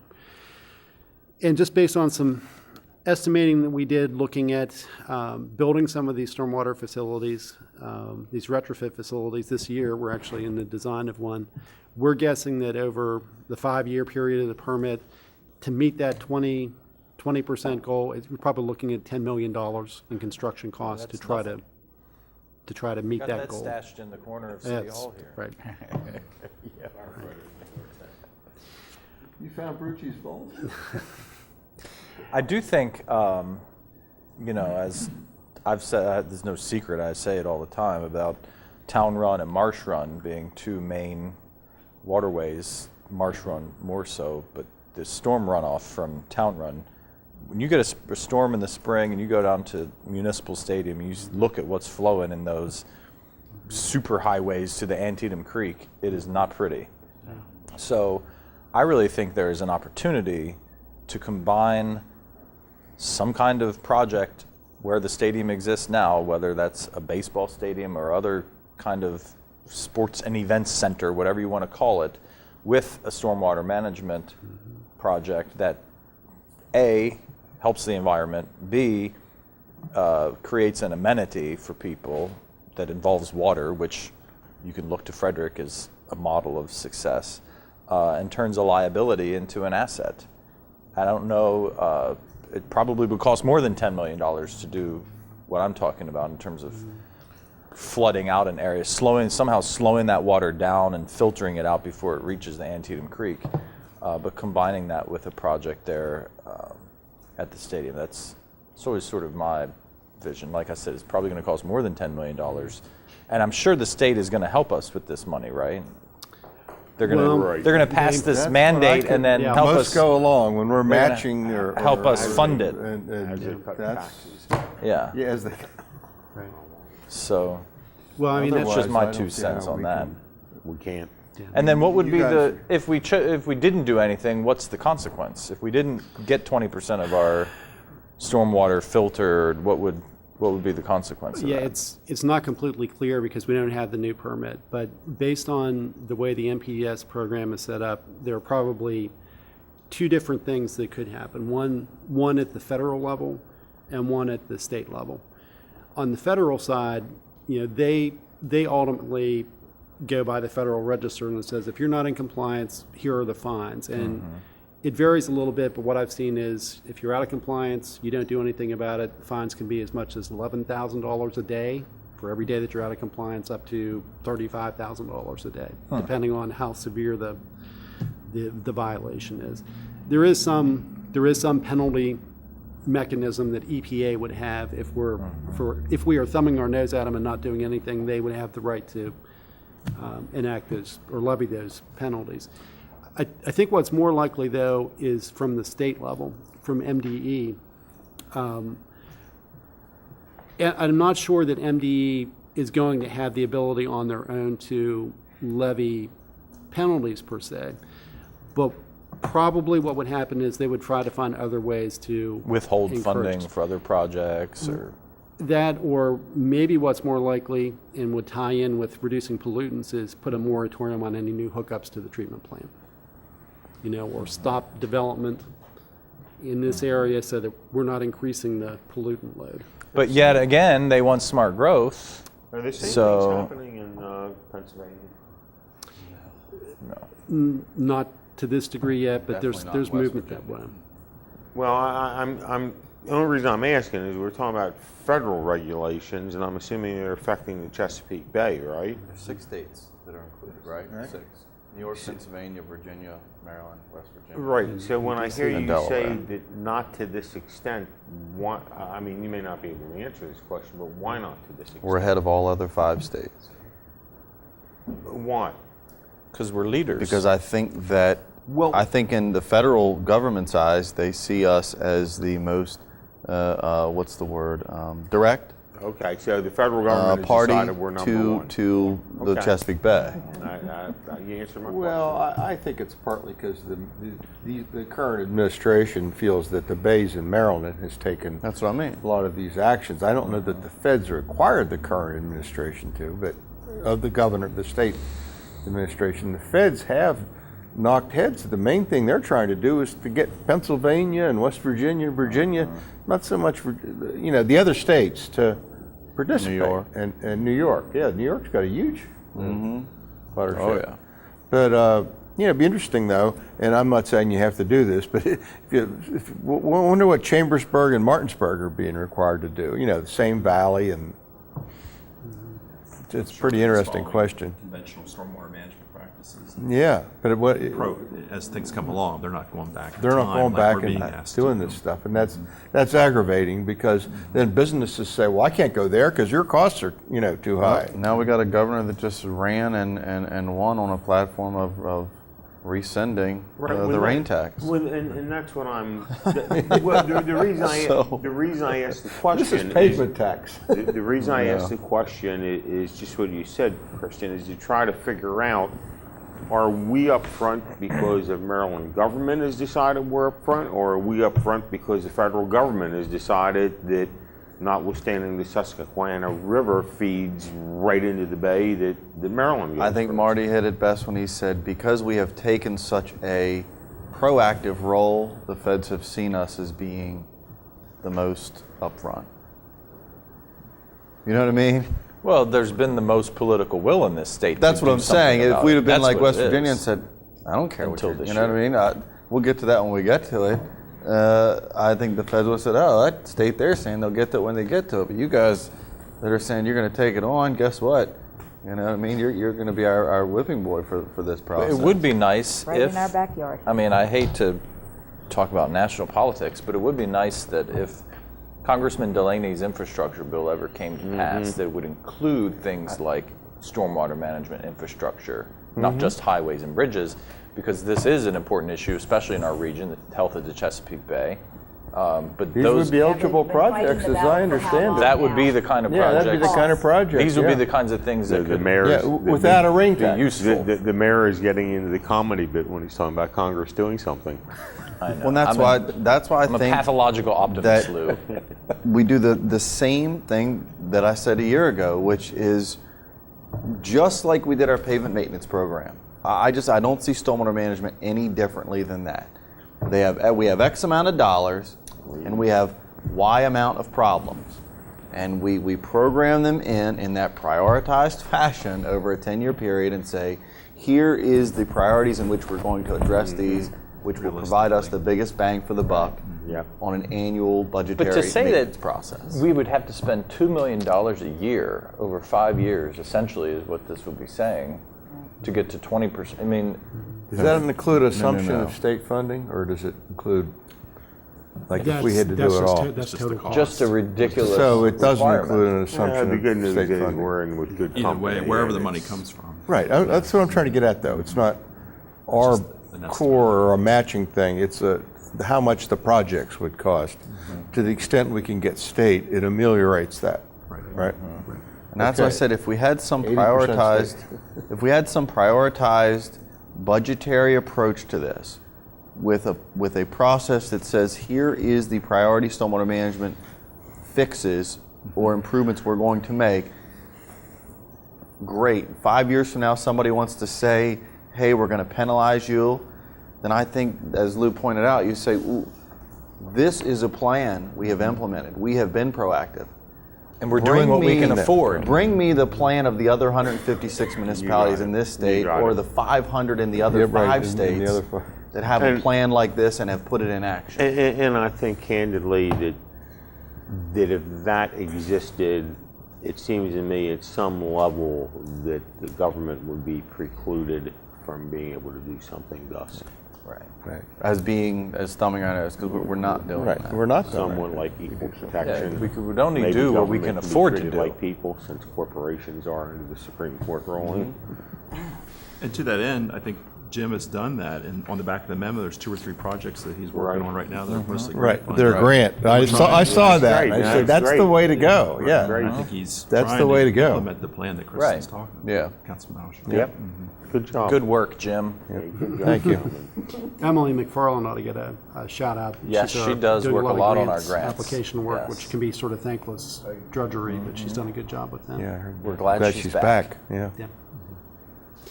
So there's more. Well, there's more in the memo. I'm not going to belabor it. I think that sort of gives you an idea. I think when we get the draft of the NPDES permit, we'll certainly be back before council and see what it actually says, and then formulate a plan for how we're going to respond to Well, we it. do have a plan of the facilities that we could build around the community.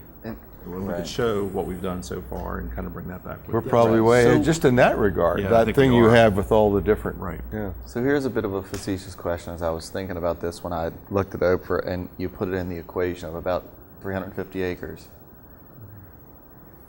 Take $10 million. I'm assuming that it would be cheaper for us to buy 350 acres of developable land and simply not develop it. We're To meet that requirement, bring it buy into some the city failing and not shopping develop centers it. and chew 'em up. Then it would be To try to buy something, to try tear and something fix down, 350 retrofit acres worth something of in. land already. Buy a failed shopping center and grind it up. If that's the way to do it. It's about that's- $30,000 And if I had to go an out to acre. the dual highway and say, hey, this commercially zoned piece of property, we're going to buy it. It's right there on the way into the city. It's already annexed and ain't nobody developing it. We're going to buy it and secure it for $1.5 million. And there's our 350 acre contribution to stabilizing stormwater management.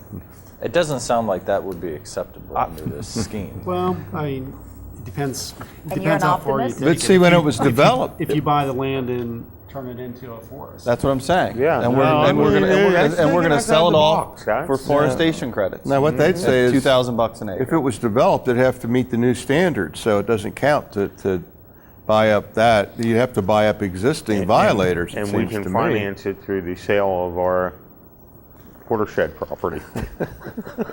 Right? As somebody buys that and develops it. Yep. So as soon as we hear about the permit, we'll be back on this and bring you the good news. Thank you, guys. Thank you. Thank you very much.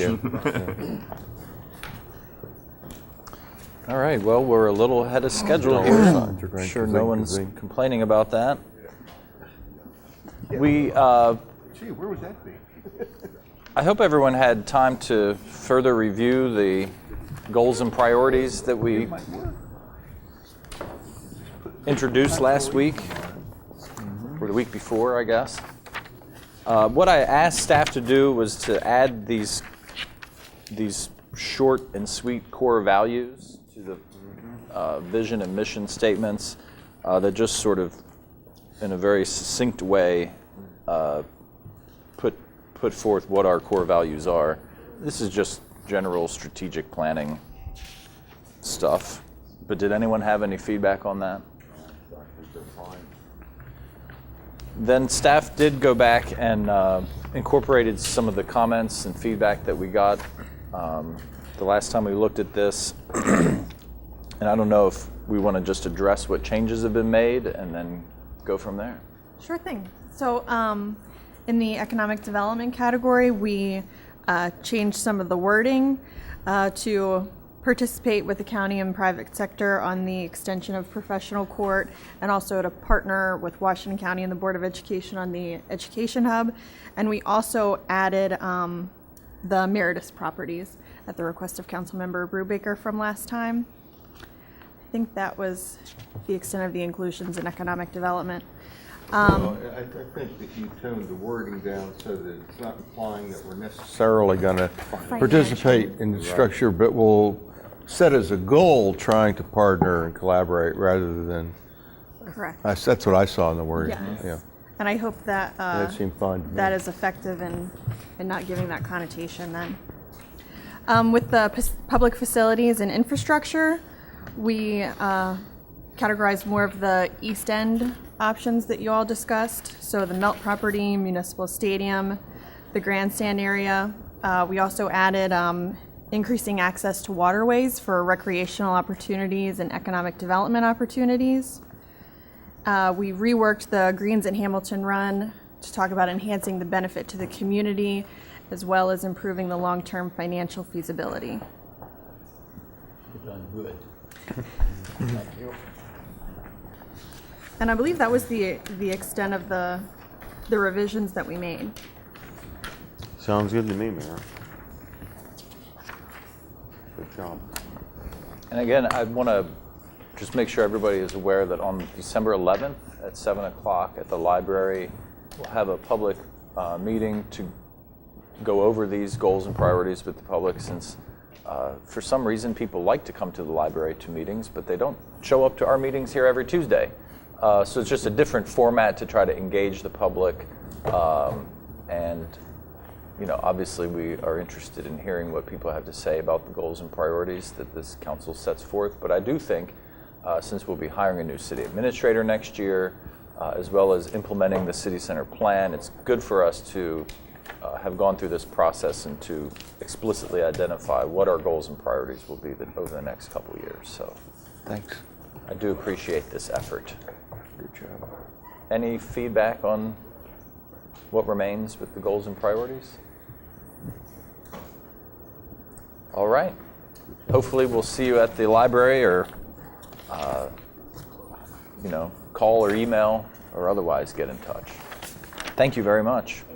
And is this going to be available ahead of time? It's posted on our website, I presume, that people can see the revised version before the December 11th meeting. And I know Aaron's going to do some press releases and other ways of spreading the word. I didn't want to say paper copies. All right, thank you. That brings us to city administrator's comments. Just one with, it's a busy time of year for everybody, but a reminder that our annual board and commission luncheon is Tuesday the 16th, 2 weeks from today, noon, at the Academy Theater. Same location as last year. So just a reminder. Thank you. Who would like to start with? Mr. Metzner. I hope everyone had a very nice Thanksgiving. The only thing I'd like to add again is, you know, we've had this disaster in Ferguson, Missouri. Fortunately, we have not had those kinds of issues in our community. I mentioned it before, and I will mention it again, that I think that in a decade, every police force in this country will have body cameras. I think we should look into them. I think we should talk to the police union about them.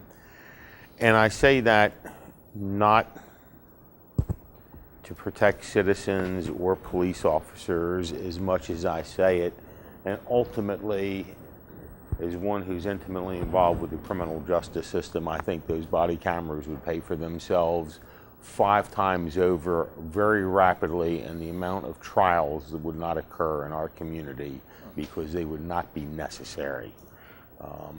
That would be, in my opinion, the number one reason. The number two reason is you take away any problems that could ever exist that don't exist now. And when I look at what that situation has caused in our nation, not only emotionally, but financially, it seems clear that ultimately that is the direction we need to go in. There's a reason we have cameras in cruisers. I wish we had cameras in the Hagerstown cruisers.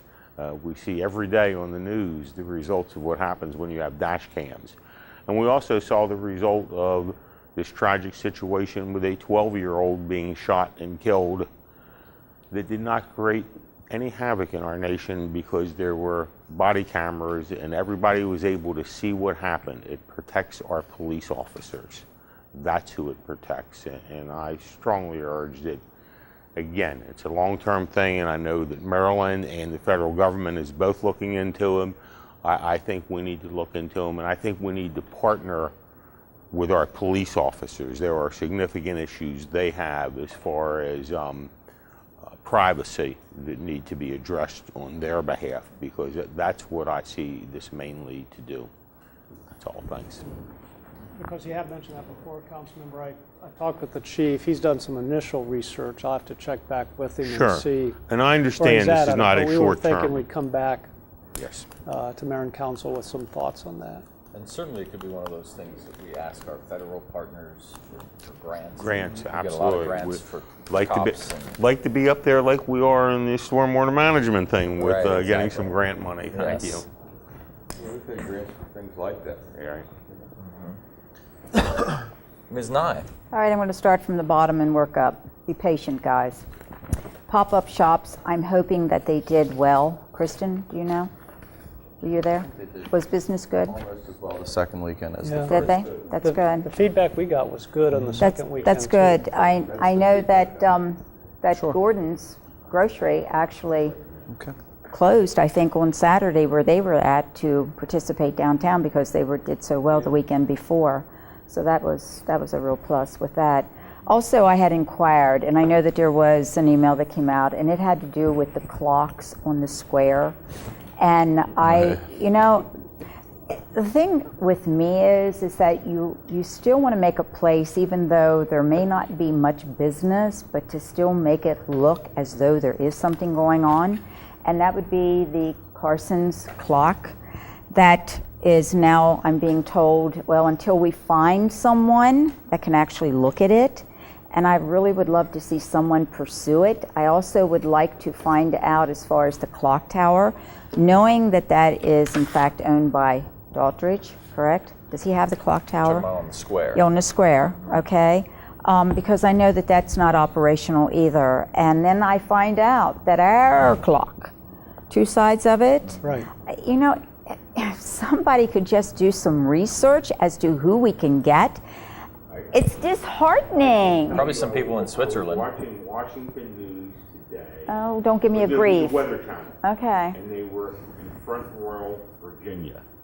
And where they were at, they had a clock that looks just like the Carson's clock.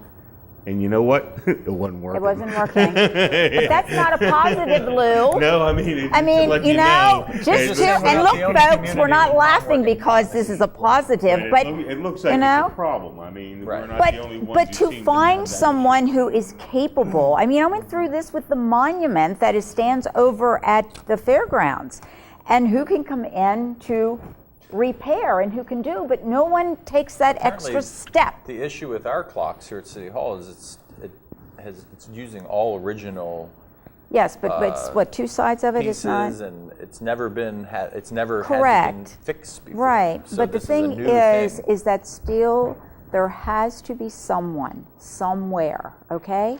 And it's worth looking into. Oh, absolutely. I think Okay. staff are looking into it. And that's the Public thing. Works I know, what, Kristen, don't go there, okay? battery-powered one. Between, Battery sensor is better. Take it down, put a new one up, put the Lord, batteries in it. you know, sooner or later, you're gonna get it. I think Maybe it's- when you hit 40. I think it's a mechanical issue more than it is a power I, issue. yes, yeah, well, you know, anyway, and the trash police, all right, and I will continue to beat this one to death because I really am just tired of looking at all of it that's on the streets that they're putting out. It's not time for their trash pickup, and I continue to call Jeannie and say, Jeannie, please get me the trash police. I'm tired of looking at it.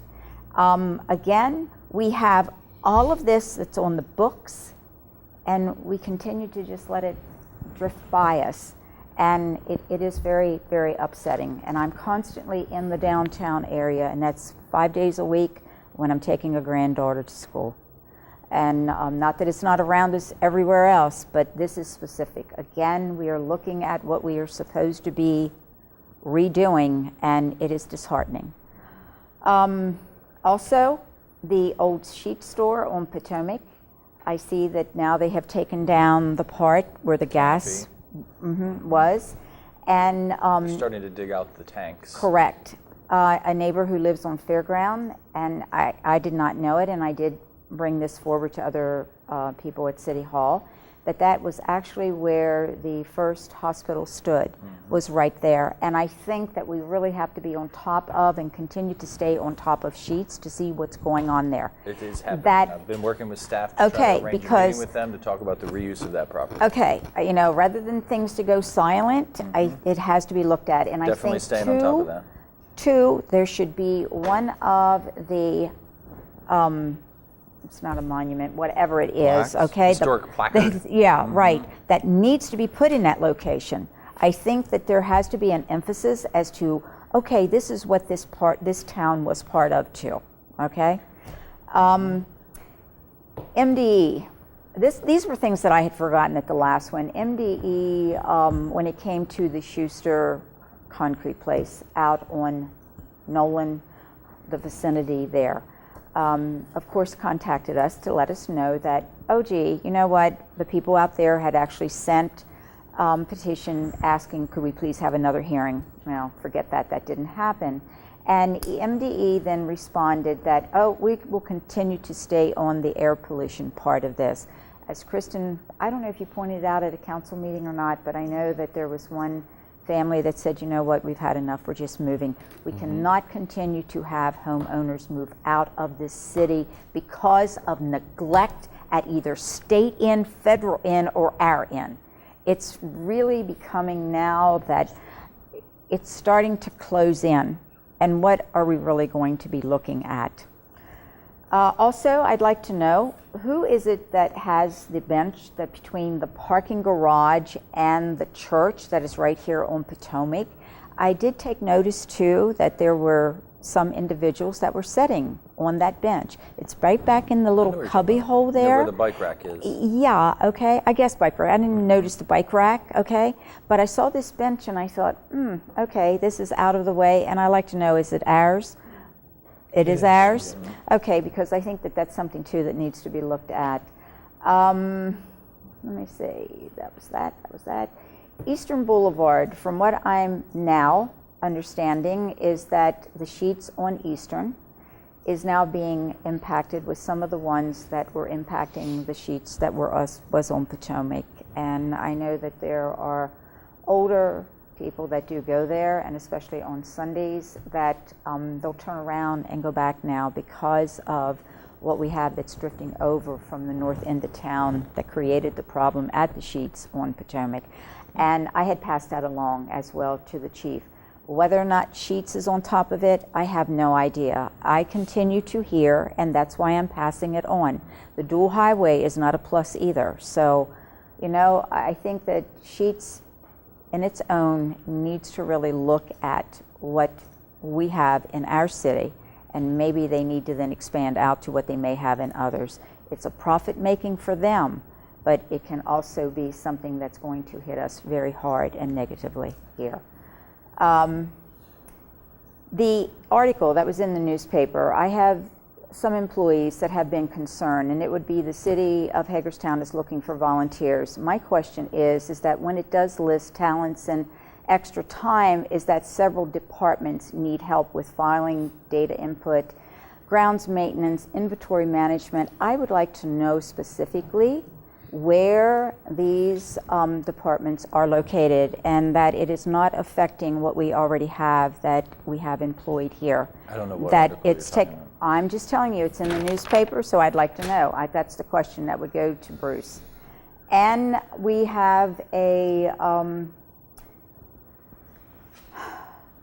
also concerned of employees as far as layoffs. Now, knowing that we're coming into the holiday season, knowing that we're coming into budget, and I know, Marty, you're the one that usually sets and says, you know, well, we know it's really tight, and I know that, but I have not heard anyone say, and specifically this is what came back to me, hiring of code enforcement officers could actually have a downward spin on those who may already be employed. There was no intent on my part to put code enforcement officers in place to lay off employees, and I want that specifically known. I don't know of anybody that has talked of any layoffs, okay? And I want that out there right now, all right? Because if this is the case, I think that we need to then look again at this, because I certainly am Sounds like not the going to rumor be. mill is Well, quite it active. really doesn't matter, because people do get concerned, okay? They get concerned about this as far as volunteers. I don't even know when what you're that looking says. Can I at see it? specifics, that's a concern, okay? Now, the other thing is that we do have a liquor board hearing, and that is on December the 17th. There is a liquor store that is on Potomac Avenue, catty corner to where the old Sheets was, and that it is looking to reopen again. I do not have the name of the applicant. I've been trying to get it. The last liquor store that was there was not good case scenario, and I think that it's very important that we do keep on top of this. I know that the police department is, but I think that we as council members also have to be. We just were able to, and that was because of Sheets, and only because I feel that they are moving out onto the Leitersburg Pike, we're willing to take the old Sheets down. I think that it's important that we do look at this store, another liquor store, and to what it is that liquor stores do sell, not only liquor but also other things, as to whether or not we are still going to be able to have what we had standing out front or anywhere around. So it's a concern. I'm Another passing. reason why we should have our own liquor board. Well, you know, I'm telling you, December the 17th is the hearing, and I think that the liquor board has got to know that, yes, in fact, we are concerned. I used to attend all of the liquor board hearings when it was crucial for what was happening in the city of Hagerstown, and it's something that they do need to know that we are still here. And thank you very much, councilmen, for your time, because these are some of the things that I forgot. That's it for me. Thank you. Mr. Munson. Oh, I just hope that everybody had a happy Thanksgiving, and I ceded the rest of my time to Penny. Thanks, Don. Thank you, Don. You're welcome. Mr. Alshire. A couple of items, and these are all, I think, infrastructure or maintenance related. The first is in traversing about, I try to start looking a little bit behind the buildings, because when we did the pop-up event, going in behind, you got to see some of the work that staff's doing on the rear of the building. But if you go largely on sort of this side of Franklin and go behind some of those buildings, if you think some of the exteriors along the street are scary in terms of their degradation, I would clearly say you have some accessory structures in some of these alleys that are just completely what I would deem to be unsafe structures. And I think just because you can't see it from the street front doesn't mean it shouldn't be addressed. Because the one clearly looked like it was about to fall in, like a two-car garage at one of the places. The other is, and I made a comment the other week to staff about this, is the street grate that is over, I guess that is, whatever's right outside the rhubarb house. Anyway, I don't know if we passed it, but about 3 months ago, I brought up the issue that there's like yellow and black caution tape over this street grate, which to me says, okay, there's an issue. But now it's several months and there's still this yellow and black caution tape, and now if you go by there now, the rim of the grate is actually sunken to the point where you can see into the basement. Are you talking about like the Bilco doors? Cellar door. Okay. Yeah, whatever the cellar, yeah, the street grade, the cellar doors. I thought you were talking about the storm drain. No, I think it speaks volumes when you go by it and you say, okay, somebody put yellow caution tape over that. You know, somebody knows it's an issue, it's going to be corrected. And then 3 months later, all you have is yellow caution tape. Is this on the square on Washington Street? It's right off the square. It's on Washington. Okay, and I don't know who owns the building, I don't know what it's attached to or where it goes, but you can clearly see into the understructure now. I'm sorry, Franklin Street, some other place. Oh yeah. It looks like they were all sort of put in at one time a day, and I think that speaks to the uniformity issue. And Penny brought this up a little bit, but when Franklin and Washington, when you try to walk during trash night, you can't get through the sidewalk in half the places because, frankly, they're just you know, a lot of them have a number of apartments, and they put the trash out, as rightly so, and then it basically covers the sidewalk from stoop to curb, and you can't get through. I mean, that's just the way it happens. I would be interested in a discussion at some point about just for the downtown area, just as we talked about snow removal, that we talk about the issuance of you know, some type of city issued trash container that would provide some uniformity to it and provide I don't know, just I think a safer pattern. Mainly for apartment buildings? Or? Yeah, I think, you know, you could identify an area downtown where, like I said, it's put out in piles, where I think you could issue cans and it could be put out, and you know, I don't know. I just think spending that effort, you know, saves you on appearance. And then the last thing is, I know that there were a lot of folks that were involved in the pop-up shop activity that were a bit hesitant to sort of extend it another weekend, and I would say kudos to them and their efforts, because I think it fared well, you know, especially on Saturday after sort of the market closed, and folks were you know, had a shopping hangover from the mall and things, and wanted a break, you know, from that, and came down. So I think it worked out. And that's all I have. Mr. Brubaker. Yes, a couple things again.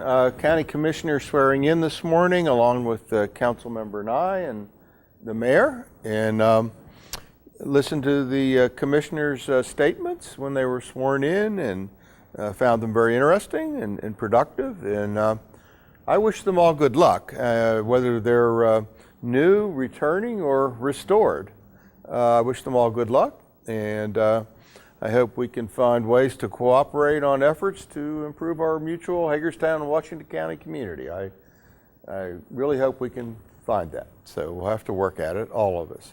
The pop-up shops, I was there, we went around between 3 and 4 and sort of asked people how they were doing anecdotally, and I got very optimistic statements from people. You know, there's a tendency to be negative in this sometimes, almost universally affirmative, and they said there had been a steady crowd all day. I saw a lot of people in the streets again. I mean, not mobbed, but a steady, again, sort of a steady trade, which, you know, we wondered how it would do on that separate weekend when there wasn't an event. And, you know, I was encouraged. So good luck to that, and thanks again to all those who participated. And then finally, I just want to thank staff again. I think on several of the items tonight, they went kind of beyond the call of duty to give us new ideas and keep working away at things in the midst of what are pretty rough times. So, you know, continue to appreciate that from the staff. Very much so. Thank you. I just want to remind everybody that on December 9th, that's next Tuesday at 3:30, is our delegation meeting. So hopefully folks will be able to make that. It's at USMH.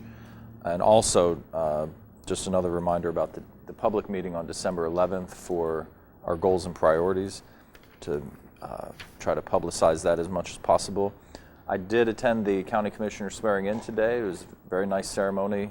Fortunately, I don't have to go to the courthouse very often, so it's always nice to go poke around and look at the old maps on the walls and everything there. So that was very nice, and I, like Councilmember Brubaker, wish them luck and look forward to partnering with them on anything we can partner with them on to ensure the betterment of our community.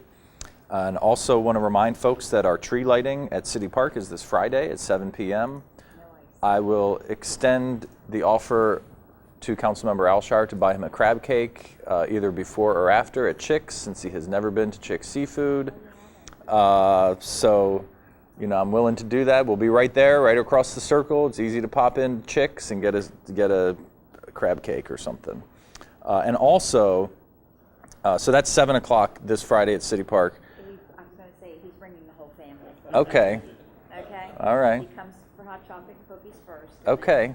And then a crab cake at Chick's. Right. And also, you can sign up now for the Hub City 100 Miler.